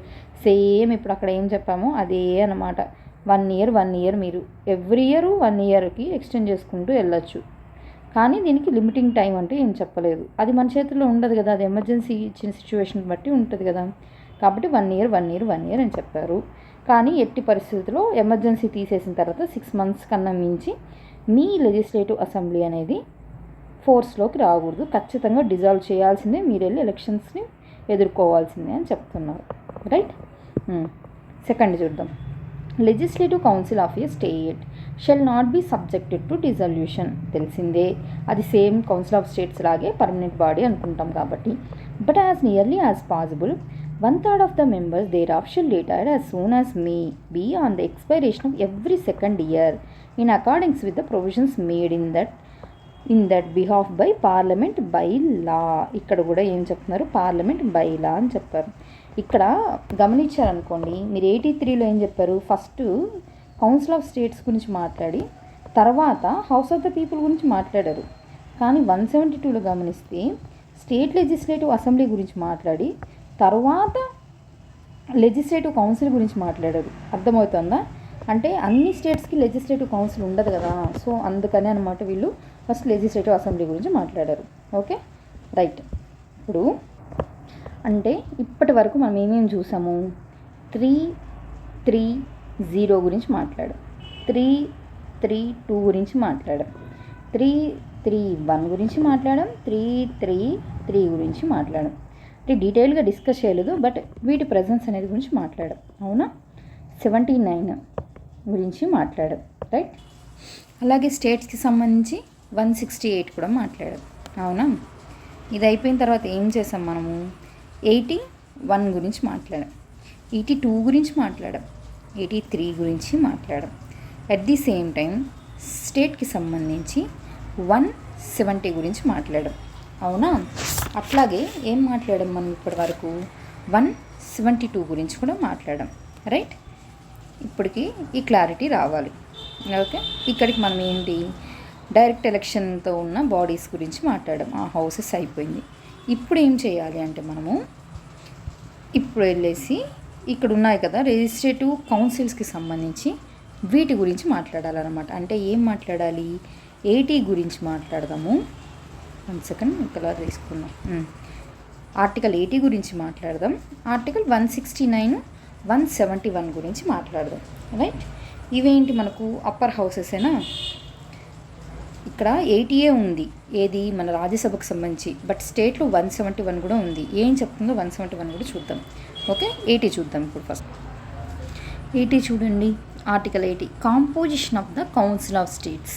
Okay, ఏం మాట్లాడుతున్నారు, sub clause 1 ఏం మాట్లాడుతున్నారు, the council of state shall consist of. Okay, ఏం consist of, 12 members to be nominated by the president. ఎంతమంది, 12 members. ఎవరి చేత, president ఏం చేయబడతారు, నామినేటెడ్, ఎలక్టెడ్ కాదు, nominated. In accordance with the provisions of clause 3. Clause 3కి అనుగుణంగా అని చెప్తున్నారు. క్లాస్ 3లో ఏం చెప్పారు, the members to be nominated by the president under sub clause A of clause 1. అదే కదా ఇప్పుడు చదువు. Shall consist of person having so special knowledge or practical experience in respective of such matters as following, namely ఏంటంట, literature, science, art, social service. అవునా? ఏంటి ఇది కూడా important. ఏ grounds అని కూడా అడగచ్చు. లిటరేచర్ సాహిత్యం, science, art, social service. Okay, వీళ్ళందరూ ఉన్నారు కదా. ఎవరు? సచిన్ టెండూల్కర్, నెక్స్ట్ జయా బచ్చన్, ఆ తర్వాత ఎక్కువగా రంజన్ గగోయ్ గారు మన సీజేగా ఉన్నారు, తర్వాత నామినేటెడ్ మెంబర్స్ అయ్యారు. వీళ్ళందరిది గొడవ అయింది అప్పుడు, గుర్తుందా? ఓకే. సెకండ్ బి చూడండి, 1Bలో ఇప్పుడు not more than 238 representatives of the state. ఏమన్నారు? రిప్రజెంటేటివ్స్ ఆఫ్ ద స్టేట్ అన్నారు. 238 ప్లస్ 12 ఎంత అయింది మొత్తము? 250ఏనా?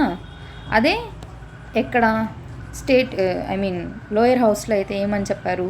530 చెప్పారు. 20 మంది యూటీస్ నుంచి అన్నారు. అవునా? మొత్తం ఎంత? 550. వీళ్ళు కాకుండా 331లో చెప్పినట్టు ఆర్టికల్ 331 కింద ఇద్దరు కూడా ఉండొచ్చు అని చెప్పారు. బట్ ఇప్పుడు అది తీసేసాం మనం, అది వేరే సంగతి. బట్ 550 ఇక్కడ అంటే స్ట్రెంత్ ఆఫ్ ద హౌసెస్ చెప్పేశారు. నెక్స్ట్ సెకండ్ చూడండి, ఏమన్నాడు?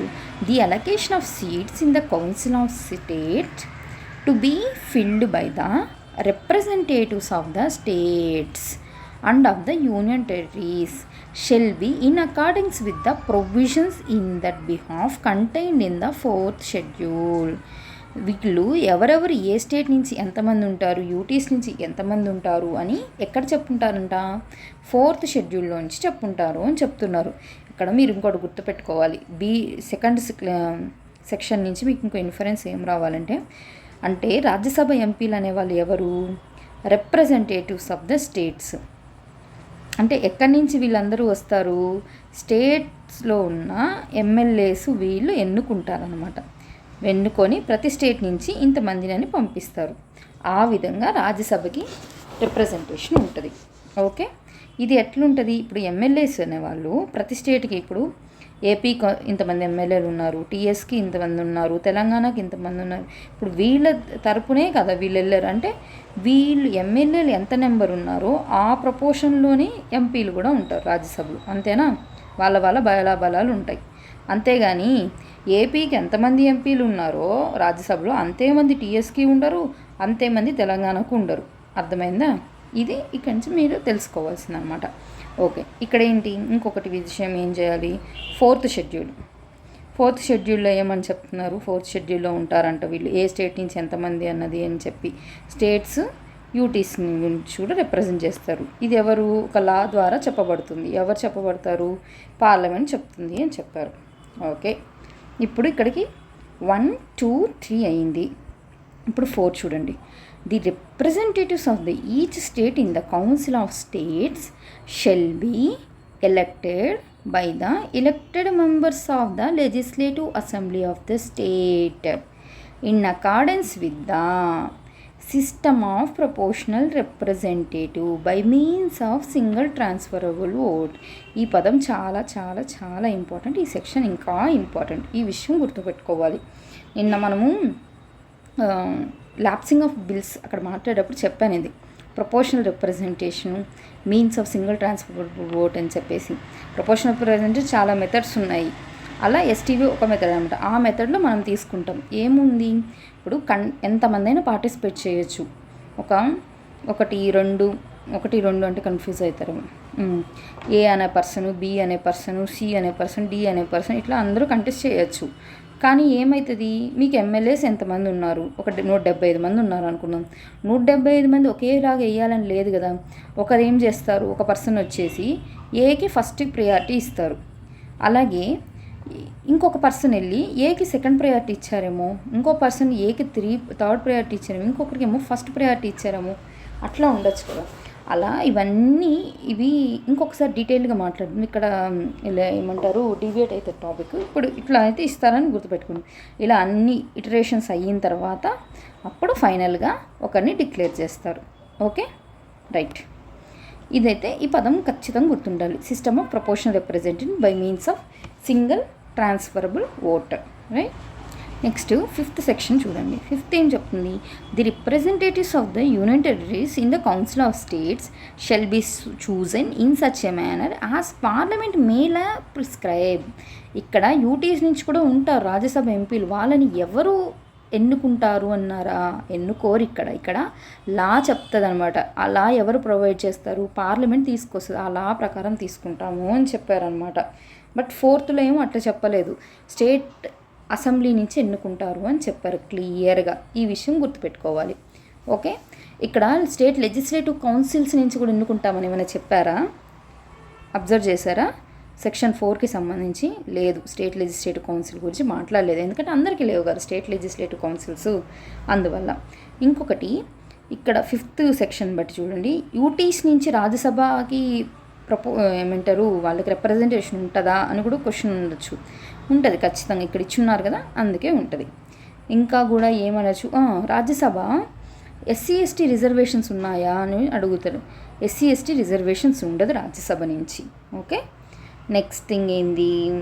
నెక్స్ట్ వచ్చేసి ఇది కూడా ఒకసారి థింక్ చేయండి. ఇప్పటి వరకు ఎవరినైనా రాజ్యసభలో ఎట్లా చెప్పాలి అంటే ప్రైమ్ మినిస్టర్ అనే అతను ఓన్లీ లోక్సభ నుంచే అవ్వాలా అంటే లేదు, రాజ్యసభ నుంచి కూడా అవ్వచ్చు.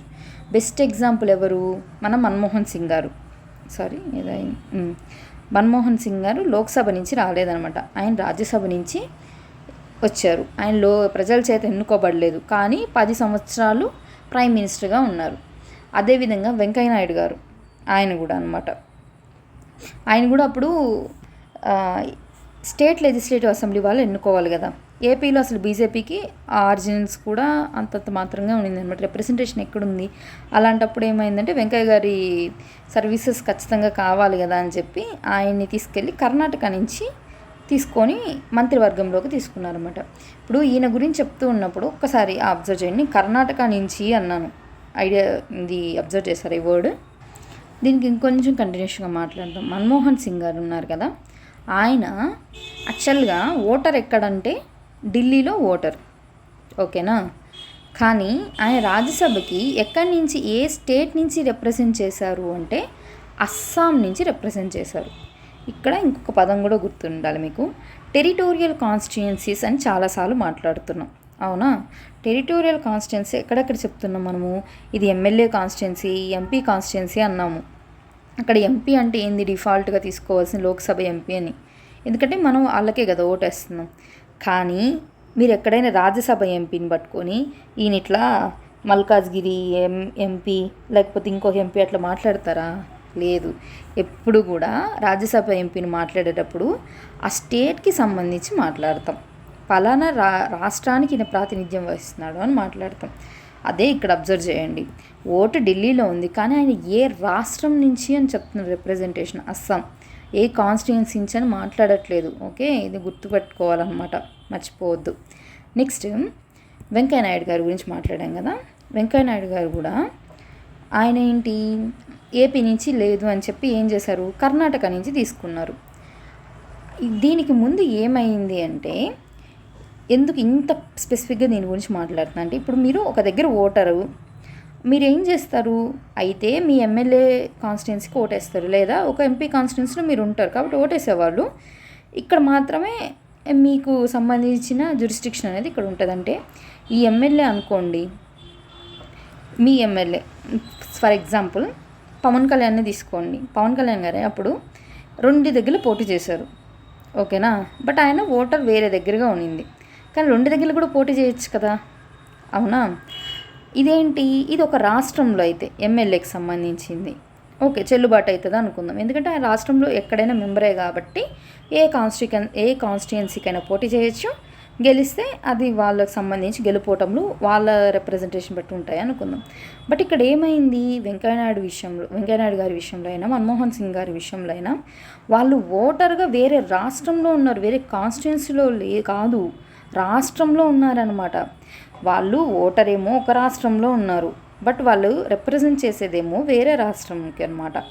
అందుకని చెప్పి ఇది అప్పుడు బాగా గొడవ అయింది. ఆ కేసు పేరు ఏంటంటే ఈ కేసు అనమాట. అది ఏంటిది, Kuldeep Nair versus union of India. ఈ కుల్దీప్ నాయర్ అనే ఆయన కేరళకు సంబంధించిన ఆయన. ఈయన ఏం చేసినారంటే అప్పుడు మీరు ఇట్లా ఇష్టం వచ్చినట్టు రాజ్యసభ ఎంపీలందరినీ ఉంది, వాళ్ళేమో ఓటర్ ఒక దగ్గర ఉన్నారు, వాళ్ళు రిప్రజెంట్ చేసేదేమో వేరే స్టేట్గా ఉంది. అలా కాదు, మీరు ఏ స్టేట్ నుంచి రిప్రజెంట్ చేస్తారో ఆ స్టేట్లో వాళ్ళకి ఖచ్చితంగా స్థిర నివాసం అంటే వాళ్ళ డొమిసైల్ అక్కడ అయి ఉండాలి, లేదా వాళ్ళు అక్కడ ఓటర్ అయి ఉండాలి. ఈ 2 కండిషన్లు మీరు మిస్ చేసి ఎక్కడైనా మాట్లాడుతున్నారు కదా, అది తప్పు కదా అని సుప్రీంకోర్టుకి వెళ్ళారు. అప్పుడు సుప్రీంకోర్టు ఏం చెప్పిందంటే, బాబు అట్లా కాదు, ఇక్కడ రాజ్యసభ ఎంపీ అంటే ఆ రాష్ట్రానికి రిప్రజెంటేటివ్, ఏంటి ఏ స్టేట్ నుంచి అయితే అతను ఎలెక్ట్ అయ్యాడో ఆ స్టేట్నికి ఆయన రిప్రజెంటేటివ్. అంతేగాని ఆ స్టేట్లో ఆయన ఖచ్చితంగా ఏమంటారు తెలుగులో అయితే స్థిర నివాసంగా ఉన్నాడా, లేకపోతే అతనికి ఓట్ ఐడి ఉందా అని కాదు అర్థం. ఆ స్టేట్కి ఆయన రిప్రజెంట్ చేస్తున్నాడు అని మాత్రమే తీసుకోవాలి కన్సిడరేషన్లోకి అని చెప్పారు. అందువల్ల రాజ్యసభ ఎంపీకి మాత్రం ఈ చిన్న ప్రొవిజన్ అనేది వేరియేషన్ ఉంటుంది. ఓకే, ఇది మనం ఏ ఆర్టికల్ కింద చదువుతున్నాం, ఇప్పుడు 80 కింద చదివాం, రైట్. ఇప్పుడు స్టేట్ లెజిస్లేటివ్ కౌన్సిల్ గురించి మాట్లాడదాం. ఓకేనా? ఓకే, ఇది స్టేట్ లెజిస్లేటివ్ కౌన్సిల్. ఫస్ట్ 169 వస్తుంది, బట్ 171 నెక్స్ట్ వస్తుంది. కానీ ఫస్ట్ మన కంపోజిషన్ గురించి మాట్లాడదాం, తర్వాత వీటికి సంబంధించి రిమూవల్ వాటి గురించి మాట్లాడదాం. ఓకే, 171 గురించి చూద్దాం. Total number of members of the legislative council of a state having such council shall not exceed 1/3 of the total number of members in the legislative assembly for that state. 171 sub clause 1 ఏం చెప్తుంది, మీ strength ఎంత ఉండాలి అంటే maximum మీరు ఎంత ఉండొచ్చు అంటే మీ legislative అసెంబ్లీలో 1/3 మాత్రమే ఉండాలి. అంతకు మించి మా ఇష్ట ప్రకారం మేము చేస్తామంటే అవ్వదు. ఎందుకంటే వీళ్ళందరూ ఎవరు డైరెక్ట్గా ఎలక్ట్ అయిన వాళ్ళు కాదు కదా. 1/3 ఇచ్చారంటే 33% ఇస్తున్నట్టు ప్రపోర్షన్. వీళ్ళని ఎక్కువ మందిని ఇంకా వీళ్ళనే పెడితే అదొక చెప్తారు కదా పొలిటికల్ రీహాబిలిటేషన్ సెంటర్ అవుతుంది. అందుకని 33% మించకూడదు ఎవరి దాంట్లో, లెజిస్లేటివ్ అసెంబ్లీ మెంబర్ స్ట్రెంత్లో. లెజిస్లేటివ్ అసెంబ్లీ మెంబర్ స్ట్రెంత్ ఎంత చెప్పాము, 6 నుంచి 60 నుంచి 500 మధ్య మాత్రమే ఉండాలి, అంతకు మించి పెంచకూడదు అని చెప్పాము. ఇంతకన్నా ఎక్కువ ఉండకూడదు ఏ స్టేట్ అసెంబ్లీకైనా అని చెప్పాం. ఇప్పుడు సపోజు 30 మంది 60 మంది ఉన్నారనుకుందాం ఒక లెజిస్లేటివ్ అసెంబ్లీలో. 1/3 అంటే ఎంత, 20 మందా? 20 మందితో కూడా ఒక లెజిస్లేటివ్ కౌన్సిల్ అనేది ఏర్పడవచ్చు, అది దీని అర్థం. సరే, second, provided that the total number of members in the legislative council of the state shall no case less than 40. ఎట్టి పరిస్థితుల్లో కూడా వాళ్ళ నెంబరు 40 కన్నా తక్కువ ఉండకూడదు, అంటే మినిమం 40 మెంబర్స్ ఉండాలి అని చెప్పారు. అంటే లెజిస్లేటివ్ కౌన్సిల్ యొక్క సైజ్ ఎంత, 42 నెంబర్ చెప్పట్లేదు ఇక్కడ, ఏమని చెప్తున్నారు, 1/3 ఆఫ్ స్టేట్ లెజిస్లేటివ్ అసెంబ్లీ. ఎందుకంటే అది స్టేట్కి మారుతుంది కాబట్టి ఒకటని పర్టికులర్గా చెప్పలేం కాబట్టి 1/3 అని చెప్పామన్నమాట, రైట్. ఓకే, సపోజ్ ఈ లెక్కనే చూద్దాం. ఏపీకి ఎంతమంది ఉన్నారు, 175 ఎమ్మెల్యేస్ ఉన్నాం, అవునా. 175/3 వేసుకోండి. 3 5ల 15, 3 8ల, సరే ఇంక పాయింట్లు వచ్చింది. అందుకని మనకి ఏమన్నారు, 58 మన లెజిస్లేటివ్ కౌన్సిల్లో ఉన్న ఎమ్మెల్సీస్ ఉన్నారు. ఓకే, సరే. ఇప్పుడు సెకండ్ సెక్షన్ చూడండి. Until parliament by law otherwise provides the composition of the legislative council of a state shall be as provided in the clause 3. Clause 3లో చెప్పబడిన ఏ విధంగా చెప్పబడిందో అలాగే ఉంటుంది కంపోజిషన్. ఎప్పటి వరకు, పార్లమెంట్ ఏదైనా స్పెసిఫిక్గా మార్చాలని లా చేసేంత వరకు, అంటే పార్లమెంట్ లా అనేది ఇక్కడ ఉంది అని చెప్తున్నారు. ఓకే, ఇప్పుడు 3 చూద్దాం. ఏంటి ఆ కంపోజిషన్ అంటే, of the total number of the members of the legislative council of a state, okay, a as nearly as may be 1/3 shall be elected by the electorates consisting of members of municipalities, district boards and such other local authorities in the state as parliament may by law specify. Parliament may by law specify అని చెప్పారు. ఏమంటున్నారు ఇక్కడ, 1/3 members అనేవాళ్ళు local self గవర్నమెంట్కి సంబంధించిన వాళ్ళతోనే ఎన్నుకోబడతారు అని చెప్తున్నారు. దీనికి సంబంధించిన చట్టం ఎవరు చేస్తారంట? పార్లమెంటే బై లా చేస్తుంది అని చెప్పారు. ఓకే, ఇక్కడ రాసుకుంటూ వెళ్దాం, అప్పుడు క్లారిటీ ఉంటుంది మనకు. ఇది ఏంటి? సెకండ్ సెక్షన్ థర్డ్ గురించి మాట్లాడింది. థర్డ్లో ఏం చెప్పారు? ఏలో ఏమన్నారు? ఎంతమంది అంట? 1/3 అంట. Okay, right. ఇప్పుడు బి, సి, డి, ఈ. ఓకే, 1/3 చెప్పారు. ఇవి చాలా ఇంపార్టెంట్ సెక్షను, అందుకే మళ్ళీ ఇంత టైం పెట్టి చెప్తున్నాము. ఒక్కసారి చూడండి. బి ఏం చెప్తున్నారు?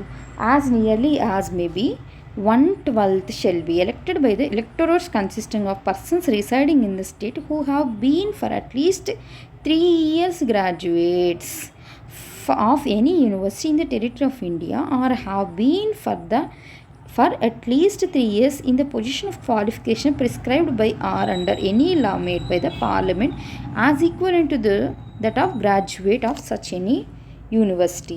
అంటే ఏం చెప్తున్నారంటే వీళ్ళు గ్రాడ్యుయేట్ ఎలక్షన్స్ అంటాం కదా, వాటి గురించి మాట్లాడుతున్నారు. వాళ్ళకి ఎంతమంది అంట? 1/12 మెంబర్స్ని వాళ్ళు రిప్రజెంట్ చేస్తారు అంటున్నారు. Next, as nearly as may be 1/12 shall be elected by the electors consisting of persons who have been for at least 3 years engaged in the teaching in such education institutions within the state not lower in standard than that of secondary school as may be prescribed by or under any law made by parliament. ఇక్కడ కూడా ప్రతిసారి parliament లా అని చెప్తున్నారు, observe చేయండి. ఇదేం చెప్తున్నారు? Teacher selections గురించి మాట్లాడుతుంది. ఇవి ఎంత? 1/12 అని చెప్తున్నారు. Okay, next d. As nearly as may be 1/3 shall be elected by the members of the legislative assembly of a state from amongst person who are not members of the assembly. అంటే ఇంకో 1/3 ఎవరు elect చేసుకుంటారంట? MLA select చేస్తారంట. MLAs అందరు కలిసి 1/3 contribution. Local self గవర్నమెంట్కి సంబంధించిన అందరూ 1/3. 1/12 ఎవరు? వీళ్ళందరూ గ్రాడ్యుయేట్స్. 1/12 ఎవరు? వీళ్ళందరూ టీచర్స్. నెక్స్ట్ ఈ the remainder shall be nominated by the governor in accordance with the provision of clause 5. Clause 5లో ఏం చెప్పారో చూద్దాం. ఇదేనా? ఒక్క నిమిషం. క్లాస్ 5. ఓకే, ఇప్పుడు క్లాస్ 5 చూడండి.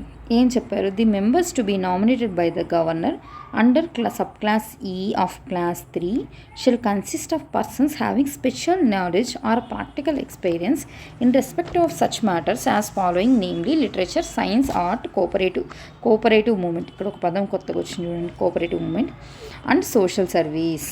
ఇవి సేమ్ ప్రెసిడెంట్కి చెప్పినట్టే చెప్పారా, కానీ ఇక్కడ ఏం చెప్పారు? కోఆపరేటివ్ మూమెంట్ అని చెప్పారు. అవునా? అంటే రిమైనింగ్ ఏదైతే ఫ్యాక్టర్ ఉందో దాన్ని గవర్నర్ రిప్రజెంట్ చేస్తారు నామినేషన్ కింద అని చెప్పారు. అవేం ఫీల్డ్స్ అని చెప్పారు? Literature, art, science, social service, at the same time cooperatives అని చెప్పారు. ఇప్పుడు A plus B plus C plus D plus E equal to 1 కింద తీసుకుందాం. వీళ్ళు మనకు చెప్పలేదు ఈ ఫ్యాక్టర్ ఎంతో, ఎక్స్ కిందకి తీసుకుందాం. 1/3, 1/12, 1/12, నెక్స్ట్ 1/3 అనుకుందాం. ఓకే, ఈక్వల్ టు 1 అని చేద్దాం. అప్పుడు 1/12 1/12 ఏమవుతుంది? 1/6 అవుతుంది. అవునా? 1/3 plus 1/6 plus 1/3 plus X equal to 1. దీన్ని బట్టి చేస్తే ఏమవుతుంది? ఎక్స్ ఈక్వల్ టు ఎంత అవుతుంది? 1/6. అంటే మొత్తం వీళ్ళ కాంట్రిబ్యూషన్ ఎంత అంట? 1/6. అంటే మొత్తం మీకున్నది ఇప్పుడు సపోజ్ ఏపీనే తీసుకోండి, 58 మంది మీకు లెజిస్లేటివ్ కౌన్సిల్లో మెంబర్స్ అని ఫిక్స్ చేశారు. దీంట్లో 1/3 ఏమో మీ ఎమ్మెల్యేస్ ఎన్నుకుంటారు, 1/3 ఏమో మీ లోకల్ సెల్ఫ్ గవర్నమెంట్ నుంచి ఎన్నుకుంటారు, 1/12 ఏమో గ్రాడ్యుయేట్స్, అవి చిన్నవి చూపించి ఇది పెద్ద చూపిస్తుంది. 1/12 ఏమో గ్రాడ్యుయేట్స్, 1/12 ఏమో టీచర్స్, 1/6 ఏమో ఎవరు? గవర్నరు ఎన్నుకుంటారు, నామినేట్ చేస్తారు అని చెప్పడం దీని అర్థం. ఓకేనా? దీని గురించి చెప్పడమే ఈ ఆర్టికల్ యొక్క మొత్తం కంపోజిషన్ గురించి మాట్లాడుతుంది. 171 సంబంధించి. 4th చూడలేదు కదా మనము, ఒకసారి 4th ఆర్టికల్ చూడండి. The members to be elected under subclasses A, B, C of class 3 shall be chosen in such territorial constituencies as may be prescribed by or under any law made by parliament. ఈ constituencies ఎవరు చెప్తారంట? Parliament చెప్తుంది. And the elections under the said class sub class and under subclasses D of the said class shall be held in accordance with the system of proportional representation by means of single transferable vote. వీళ్ళందరినీ ఎలా ఎన్నుకుంటున్నారు మీరంటే proportional representation పద్ధతిలో ఉన్న single transferable vote. Same Rajya Sabha గురించేనా? ఇదన్నమాట 171కి సంబంధించిన కథ. ఇప్పుడు మనం 169 చూద్దాం. 169 ఏం చెప్తోంది అంటే abolition or creation of legislative councils in the state. దీని గురించి 169 మాట్లాడుతుంది. ఏం మాట్లాడుతుంది? ఒకటి సబ్ క్లాస్ 1 ఏం చెప్తుంది? రైట్, 1 సెకండ్ చూడండి. Notwithstanding anything in article 168 ఏంటి? స్టేట్లో ఉన్న చట్టసభల గురించే మాట్లాడుతుంది కదా. Parliament May by law provide for the abolition of legislative council of a state having such council. ఒకవేళ కౌన్సిల్ ఉంటే ఆ కౌన్సిల్ రిమూవ్ చేసేది ఎవరంట? పార్లమెంట్ ఒక లా ప్రకారం రిమూవ్ చేస్తుందంట. Or for the creation of such council in the state having no such council. ఒకవేళ లేదు అనుకోండి, ఇప్పుడు ఆ స్టేట్ కొత్తగా చేయాలి అనుకుంటే అప్పుడు if the legislative assembly of the state passes a resolution to that effect that by a majority of the total membership, ఇది వేరే కలర్ రాదు, membership of the assembly and by A majority of not less than 2/3 of the members of the assembly present and voting. ఇది something like special majority లాగే ఉందా? 2/3 present plus voting ఉండాలి. At the same time ఏంటి, వాళ్ళు 50% total majority strength కన్నా ఎక్కువ ఉండాలి ఈ 2/3 అనేది వీళ్ళు చెప్తూనే ఉంటారు. వీటన్నిటి గురించి మనం ఆర్టికల్ 368లో మెజారిటీస్ గురించి ఎక్స్క్లూజివ్గా మాట్లాడాం. ఒకసారి అది చూడండి. Next, any law referred to in clause 1 shall contain such provisions for the amendment of this constitution as may be necessary to give effect to the provisions of law may also contain such supplemental, incidental and consequential provisions as parliament may deem necessary. అంటే ఏమంటున్నారంటే ఏ లా అయినా సరే ఏం చెప్పాలంటే దీనికి సంబంధించింది ఏదైనా సప్లిమెంట్గా ఉన్నా సరే, ఇన్సిడెంటల్గా ఉన్నా సరే, సబ్సిక్వెంట్గా ఏమైనా ప్రొవిజన్ చేయాలన్నా సరే వాటన్నిటినీ ఈ లాలో ఖచ్చితంగా మెన్షన్ చేయాలి అని చెప్తున్నారు. అంటే ఇది కొంచెం డీటెయిలింగ్కి సంబంధించింది. ఓకే, అంత స్ట్రెస్ ఫీల్ అవ్వకండి ఇక్కడ. ఓకే, నెక్స్ట్ 3rd సెక్షన్ ఏమంటుంది? No such law as aforesaid. ఇది చాలా ఇంపార్టెంట్. ఒక్కసారి ఇది గుర్తుపెట్టుకోవాలి, ఎందుకంటే క్లియర్గా చెప్తున్నారు. Shall be deemed to be an amendment of this constitution for the purpose of article 368. మీరు ఈ విధంగా ఇలా చేంజెస్ చేసినా సరే ఇది ఆర్టికల్ 368 కిందకి రాదు. అంటే కాన్స్టిట్యూషన్ అమెండ్మెంట్ కింద అయితే రాదు. ఇది కాన్స్టిట్యూషన్లో అయితే చేంజెస్ అనేది జరుగుతుంది, కానీ ఇది ఈ విధంగా రాదు అని చెప్తున్నారనమాట. రైట్, దీనికి బెస్ట్ ఎగ్జాంపుల్ ఎవరంటే ఏపీ గవర్నమెంటేనండి. ఎందుకు ఏపీనే అని చెప్తున్నా అంటే ఇప్పుడు 1983లో కదా ఎన్టీఆర్ గారు సీఎంగా అయ్యారు ఫస్ట్ టైము.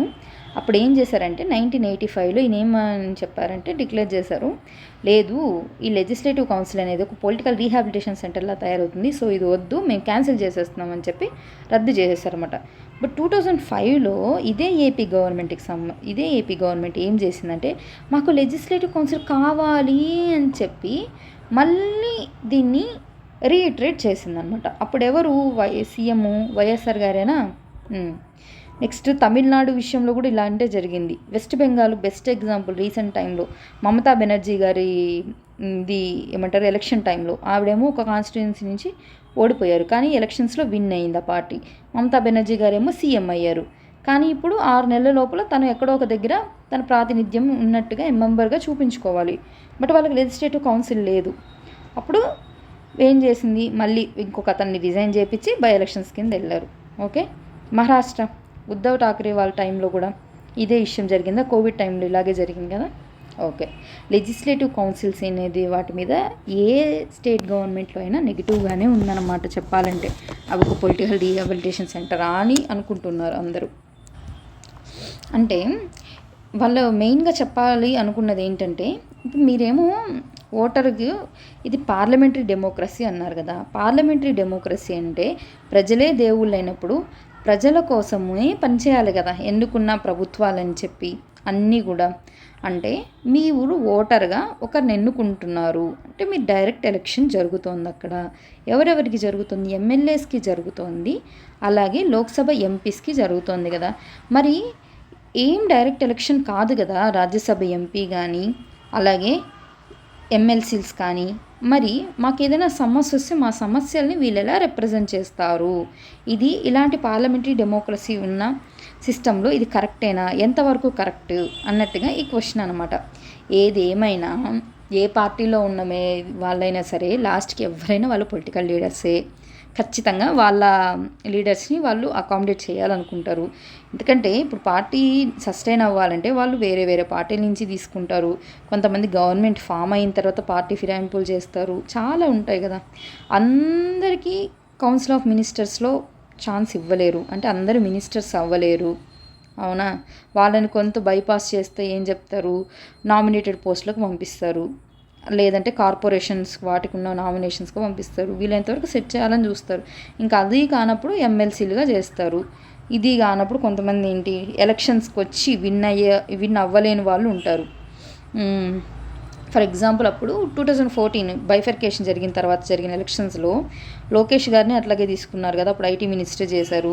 మళ్ళీ నారాయణ గారు కూడా అప్పుడు డైరెక్ట్ ఎలక్షన్స్ కాదు, వీళ్ళందరూ ఎమ్మెల్సీలుగా తీసుకొని తర్వాత వాళ్ళని మినిస్టర్స్ చేశారనమాట. ఎందుకంటే ఆ ప్రభుత్వం ఫీల్ అవుతోంది ఏమని, నాకు మినిస్టర్స్ కావాలి అని చెప్పి. వీళ్ళైతే మినిస్టర్గా దాంట్లో నాలెడ్జ్ ఉంది, సో వీళ్ళని నేను అపాయింట్ చేసుకోవాలి. బట్ వీళ్ళు డైరెక్ట్గా ఎలక్షన్కి వెళ్ళి కంటెస్ట్ చేసి విన్ కావట్లేదు, కానీ మినిస్టర్గా కూర్చోవాలంటే ఈ పద్ధతి తప్పనిసరి అయింది.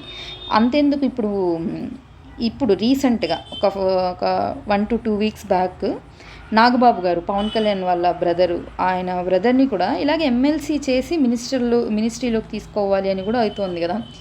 ఇవన్నీ ఏంటంటే మీరు ఒకసారి రెగ్యులర్గా చూస్తూ ఉండండి కరెంట్ ఇష్యూస్లో జరిగేవి. సగము ఇప్పుడు యాంటీ డిఫెక్షన్లా అని చెప్పి అందరం అంటున్నాం కదా. మరి యాంటీ డిఫెక్షన్లా పార్టీ ఫిరాయించకూడదు అని చెప్పడం వాళ్ళు ఎథికల్గా అనుకోవడం వేరే, ఒక చట్టం కూడా ఉంది కదా. అయినా కూడా ఎందుకు ఇలా జరుగుతున్నాయంటే ఏ పొలిటికల్ లీడర్ అయినా వాళ్ళ ఇంటర్నల్ ఇష్యూస్ ఉంటాయి కాబట్టి వాళ్ళు వీలైనంత వరకు అంత స్ట్రిక్ట్ రూల్స్ తీసుకురారు. కాబట్టి లెజిస్లేటివ్ కౌన్సిల్ సస్టైన్ అవుతాయి ఈ రోజుకి కూడా. ఓకేనా? నెక్స్ట్ కానీ మనం అలా చెప్పకూడదు కదా. సో మనం ఆన్ పేపర్ ఏం చెప్పాలి, వాళ్ళు ఇంటలెక్చువల్స్ కాబట్టి వాళ్ళ సేవలు మనకు అవసరము. గవర్నర్ విషయంలో చెప్పాం కదా, వాళ్ళు art, literature, science, social service ఇలాంటి వాటిల్లో ప్రముఖంగా ఉన్నారు అన్నట్టుగా. సరే ఏదైనా సరే మీరు ఒకటి చేసంటే దానికి సపోర్టివ్ స్టేట్మెంట్ చెప్పుకోవాలనుకున్నారు, సో చెప్తున్నారు అలా అనమాట. ఓకే. ఒకసారి సమ్మరీగా ఇప్పుడు దాకా ఏం మాట్లాడాము ఒక్కసారి ఓవర్లుక్ ఇవ్వండి. ఇవన్నీ ఇక్కడ నేను రాసున్నాను, దాన్ని బట్టి ఒకసారి చూడండి, లేకపోతే 5 minutes. 79 ఏం చెప్పాము, పార్లమెంట్లో ఎవరెవరు ఉంటారు, ప్రెసిడెంట్ ఉంటారు, కౌన్సిల్ ఆఫ్ స్టేట్స్ ఉంటాయి, హౌస్ ఆఫ్ పీపుల్, వీళ్ళందరినీ కలిపి పార్లమెంట్ అంటాము. అది స్టేట్లో అయితే ఏంటి, లెజిస్లేచర్. ఇక్కడ స్టేట్ లెజిస్లేటివ్ అసెంబ్లీ అనలేదు, లెజిస్లేచర్ అన్నారు. ఎవరెవరు, గవర్నరు, అలాగే ఏలో ఏంటి ఎవరికైతే బైకామ్యులెన్స్ ఉంటాయి ఆ స్టేట్స్ కానీ, లేదా సింగిల్ స్టేట్ ఉంటే అది కానీ, దానంతా కలిపి ఆ సెటప్ని లెజిస్లేచర్ అంటారు అన్నాము. ఓకే, బాగుంది. దాని తర్వాత ఏంటి, ఆర్టికల్ 81 గురించి మాట్లాడాము. ఇవే కదా డైరెక్ట్గా ఉన్నవి, అందుకనేసి డైరెక్ట్ రిప్రజెంటేషన్ కదా పీపుల్కి. సరే 81 సబ్క్లాస్ 1 ఏం మాట్లాడింది, 31ని మీరు మైండ్లో ఉంచుకొని ఉంచుకొని ఏం చెప్పాలంటే 530 మంది అనేవాళ్ళు స్టేట్స్ నుంచి, 20 మంది ఏమో యూటీస్ నుంచి స్టేట్ లోక్సభకి ఎన్నిక కాబడతారు అని చెప్పారు. ఓకేనా. నెక్స్ట్ దానికి సెకండ్ సెక్షన్లో ఏం చెప్పారు, సీట్స్ గురించి మాట్లాడారు. బి ఏంటి, టెరిటోరియల్ కాన్స్టిట్యున్సీస్ ఎలా ఉండాలి అని చెప్పారు. ఓకే, వీటికి ఎక్సెప్షన్ ఏమని అన్నారు, 6 మిలియన్స్ కన్నా తక్కువ ఉంటే ఆ స్టేట్స్కి ఇది వర్తించదు అని చెప్పారు. సరే, అంటే ఒకలాగా ఇది ఫార్ములా లాగా గుర్తుపెట్టుకోండి. సెకండ్ వన్ ఏంటి, ఫార్ములా లాగా ఇచ్చారనుకోండి. థర్డ్ థింగ్ ఏంటంటే పాపులేషన్ సెన్సస్ మీద డిపెండ్ అయి ఉంటుంది ఈ మెథడ్ అనేది అని చెప్పారు. పాపులేషన్ సెన్సస్ అంటే ఇప్పుడు 2026 తర్వాత ఏదైతే చేస్తారో సెన్సస్, ఆ సెన్సస్ని లెక్కలోకి తీసుకోవాలన్నారు. మరి అప్పటిదాకా అంటే సీట్స్ ఏమో 1971 సెన్సస్ ప్రకారము, 2001 సెన్సస్ ప్రకారం ఏమో టెరిటోరియల్ కాన్స్టిట్యున్సీస్ ఉంటాయి అని చెప్పారు. ఓకే, 82లో ఏం చెప్పారు, డీలిమిటేషన్ కమిషన్కి సంబంధించిందేనా 82 అని చెప్పేది. పార్లమెంట్ ఒక లా ప్రకారం దీన్ని కాన్స్టిట్యూట్ చేస్తుంది అని చెప్పారు. సరే, కాన్స్టిట్యూట్ చేసింది, అది రిపోర్ట్ ఇచ్చింది. ఆ రిపోర్ట్ అప్పటికప్పుడే తీసుకోవాలంటే లేదు, అప్పుడు ఉన్నది ఎగ్జిస్టింగ్లోది కంటిన్యూ అవుతుంది. డిజాల్యూషన్ అయిన తర్వాతే ఈ రిపోర్ట్ అనేది ఫోర్స్లోకి వస్తుంది అన్నారు. అప్పుడు కూడా ఏంటి, ప్రెసిడెంట్ ఒక ఆర్డర్ ఇచ్చి అప్పుడు రిపోర్ట్ని ఫోర్స్లోకి వస్తుంది. ఈ లోపల కానీ ఏదైనా ఎలక్షన్స్ జరిగితే ప్రెసిడెంట్ అప్పటికి ఆర్డర్ ఇవ్వకపోయి ఉంటే కానీ ఏదైతే ప్రీవియస్గా వెళ్ళారో మీరు ఎలక్షన్స్కి అదే కంటిన్యూ అవుతుంది అని చెప్పారు. ఇక్కడ కూడా 2026 సెన్సస్ తర్వాత జరిగే సెన్సస్ తీసుకోమని చెప్పారు.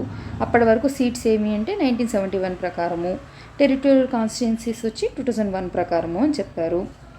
అదే స్టేట్లో అయితే ఏంటి 170 ఆర్టికల్ గురించి మాట్లాడాము. 170 ఆర్టికల్ ఏదో మర్చిపోకూడదు ఖచ్చితంగా. ఓకేనా.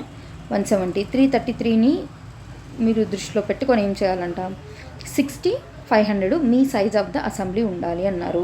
తర్వాత ఏమన్నారు, సెకండ్ సెక్షన్లో టెరిటోరియల్ కాన్స్టిట్యున్సీస్ గురించి మాట్లాడారు. ఇది కూడా ఒక ఫార్ములా టైప్, ఎలా డివైడ్ చేయాలి వాటి మధ్యన అన్నది. నెక్స్ట్ సీట్స్ గురించి మాట్లాడారు. సీట్స్ ఏమన్నారు, పార్లమెంటే ఒక లా ప్రకారం చెప్తుంది మీకు ఎన్ని సీట్లని. ఆ సీట్స్ ప్రకారము మీరు మీ దాన్ని రిప్రజెంట్ చేసుకోవాలి.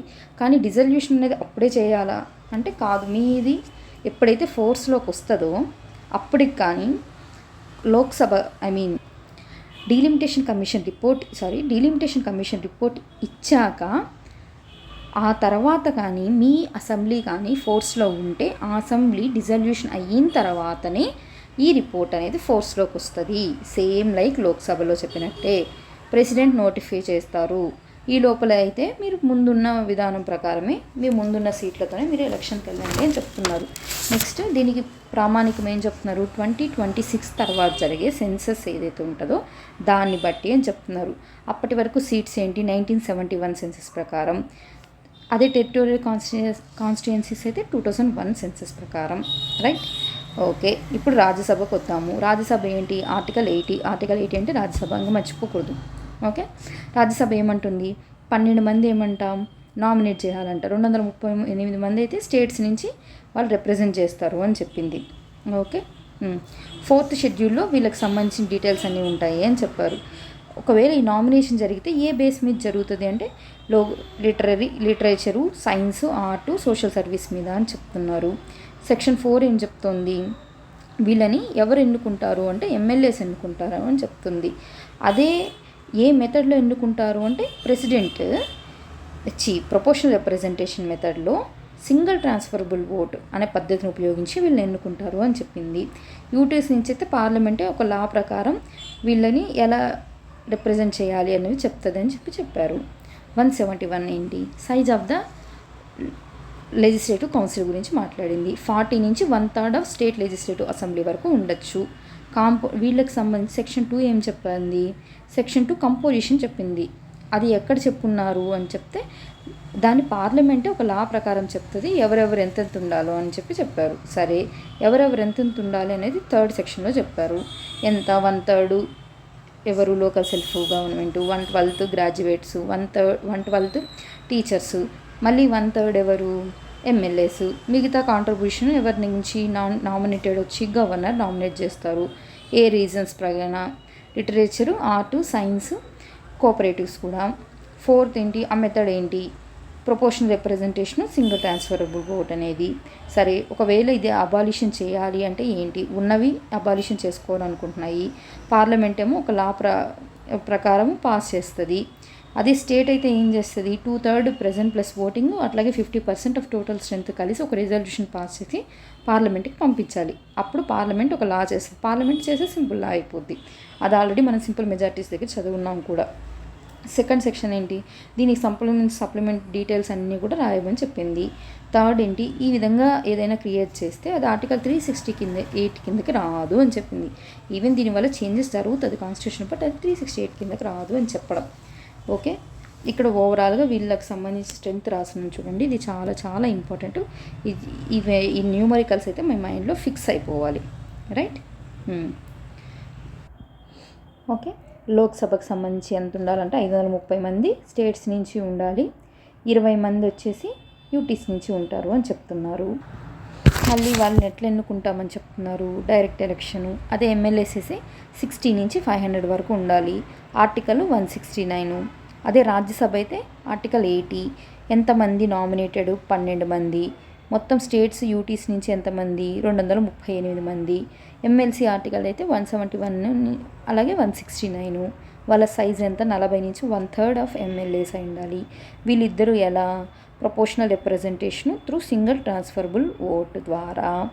ఇంకొకటి, ప్రెసిడెంట్ ఇక్కడ వీళ్ళని ఏ బేసిస్ మీద నామినేట్ చేస్తాడు, literature, art, science, social services, అవునా.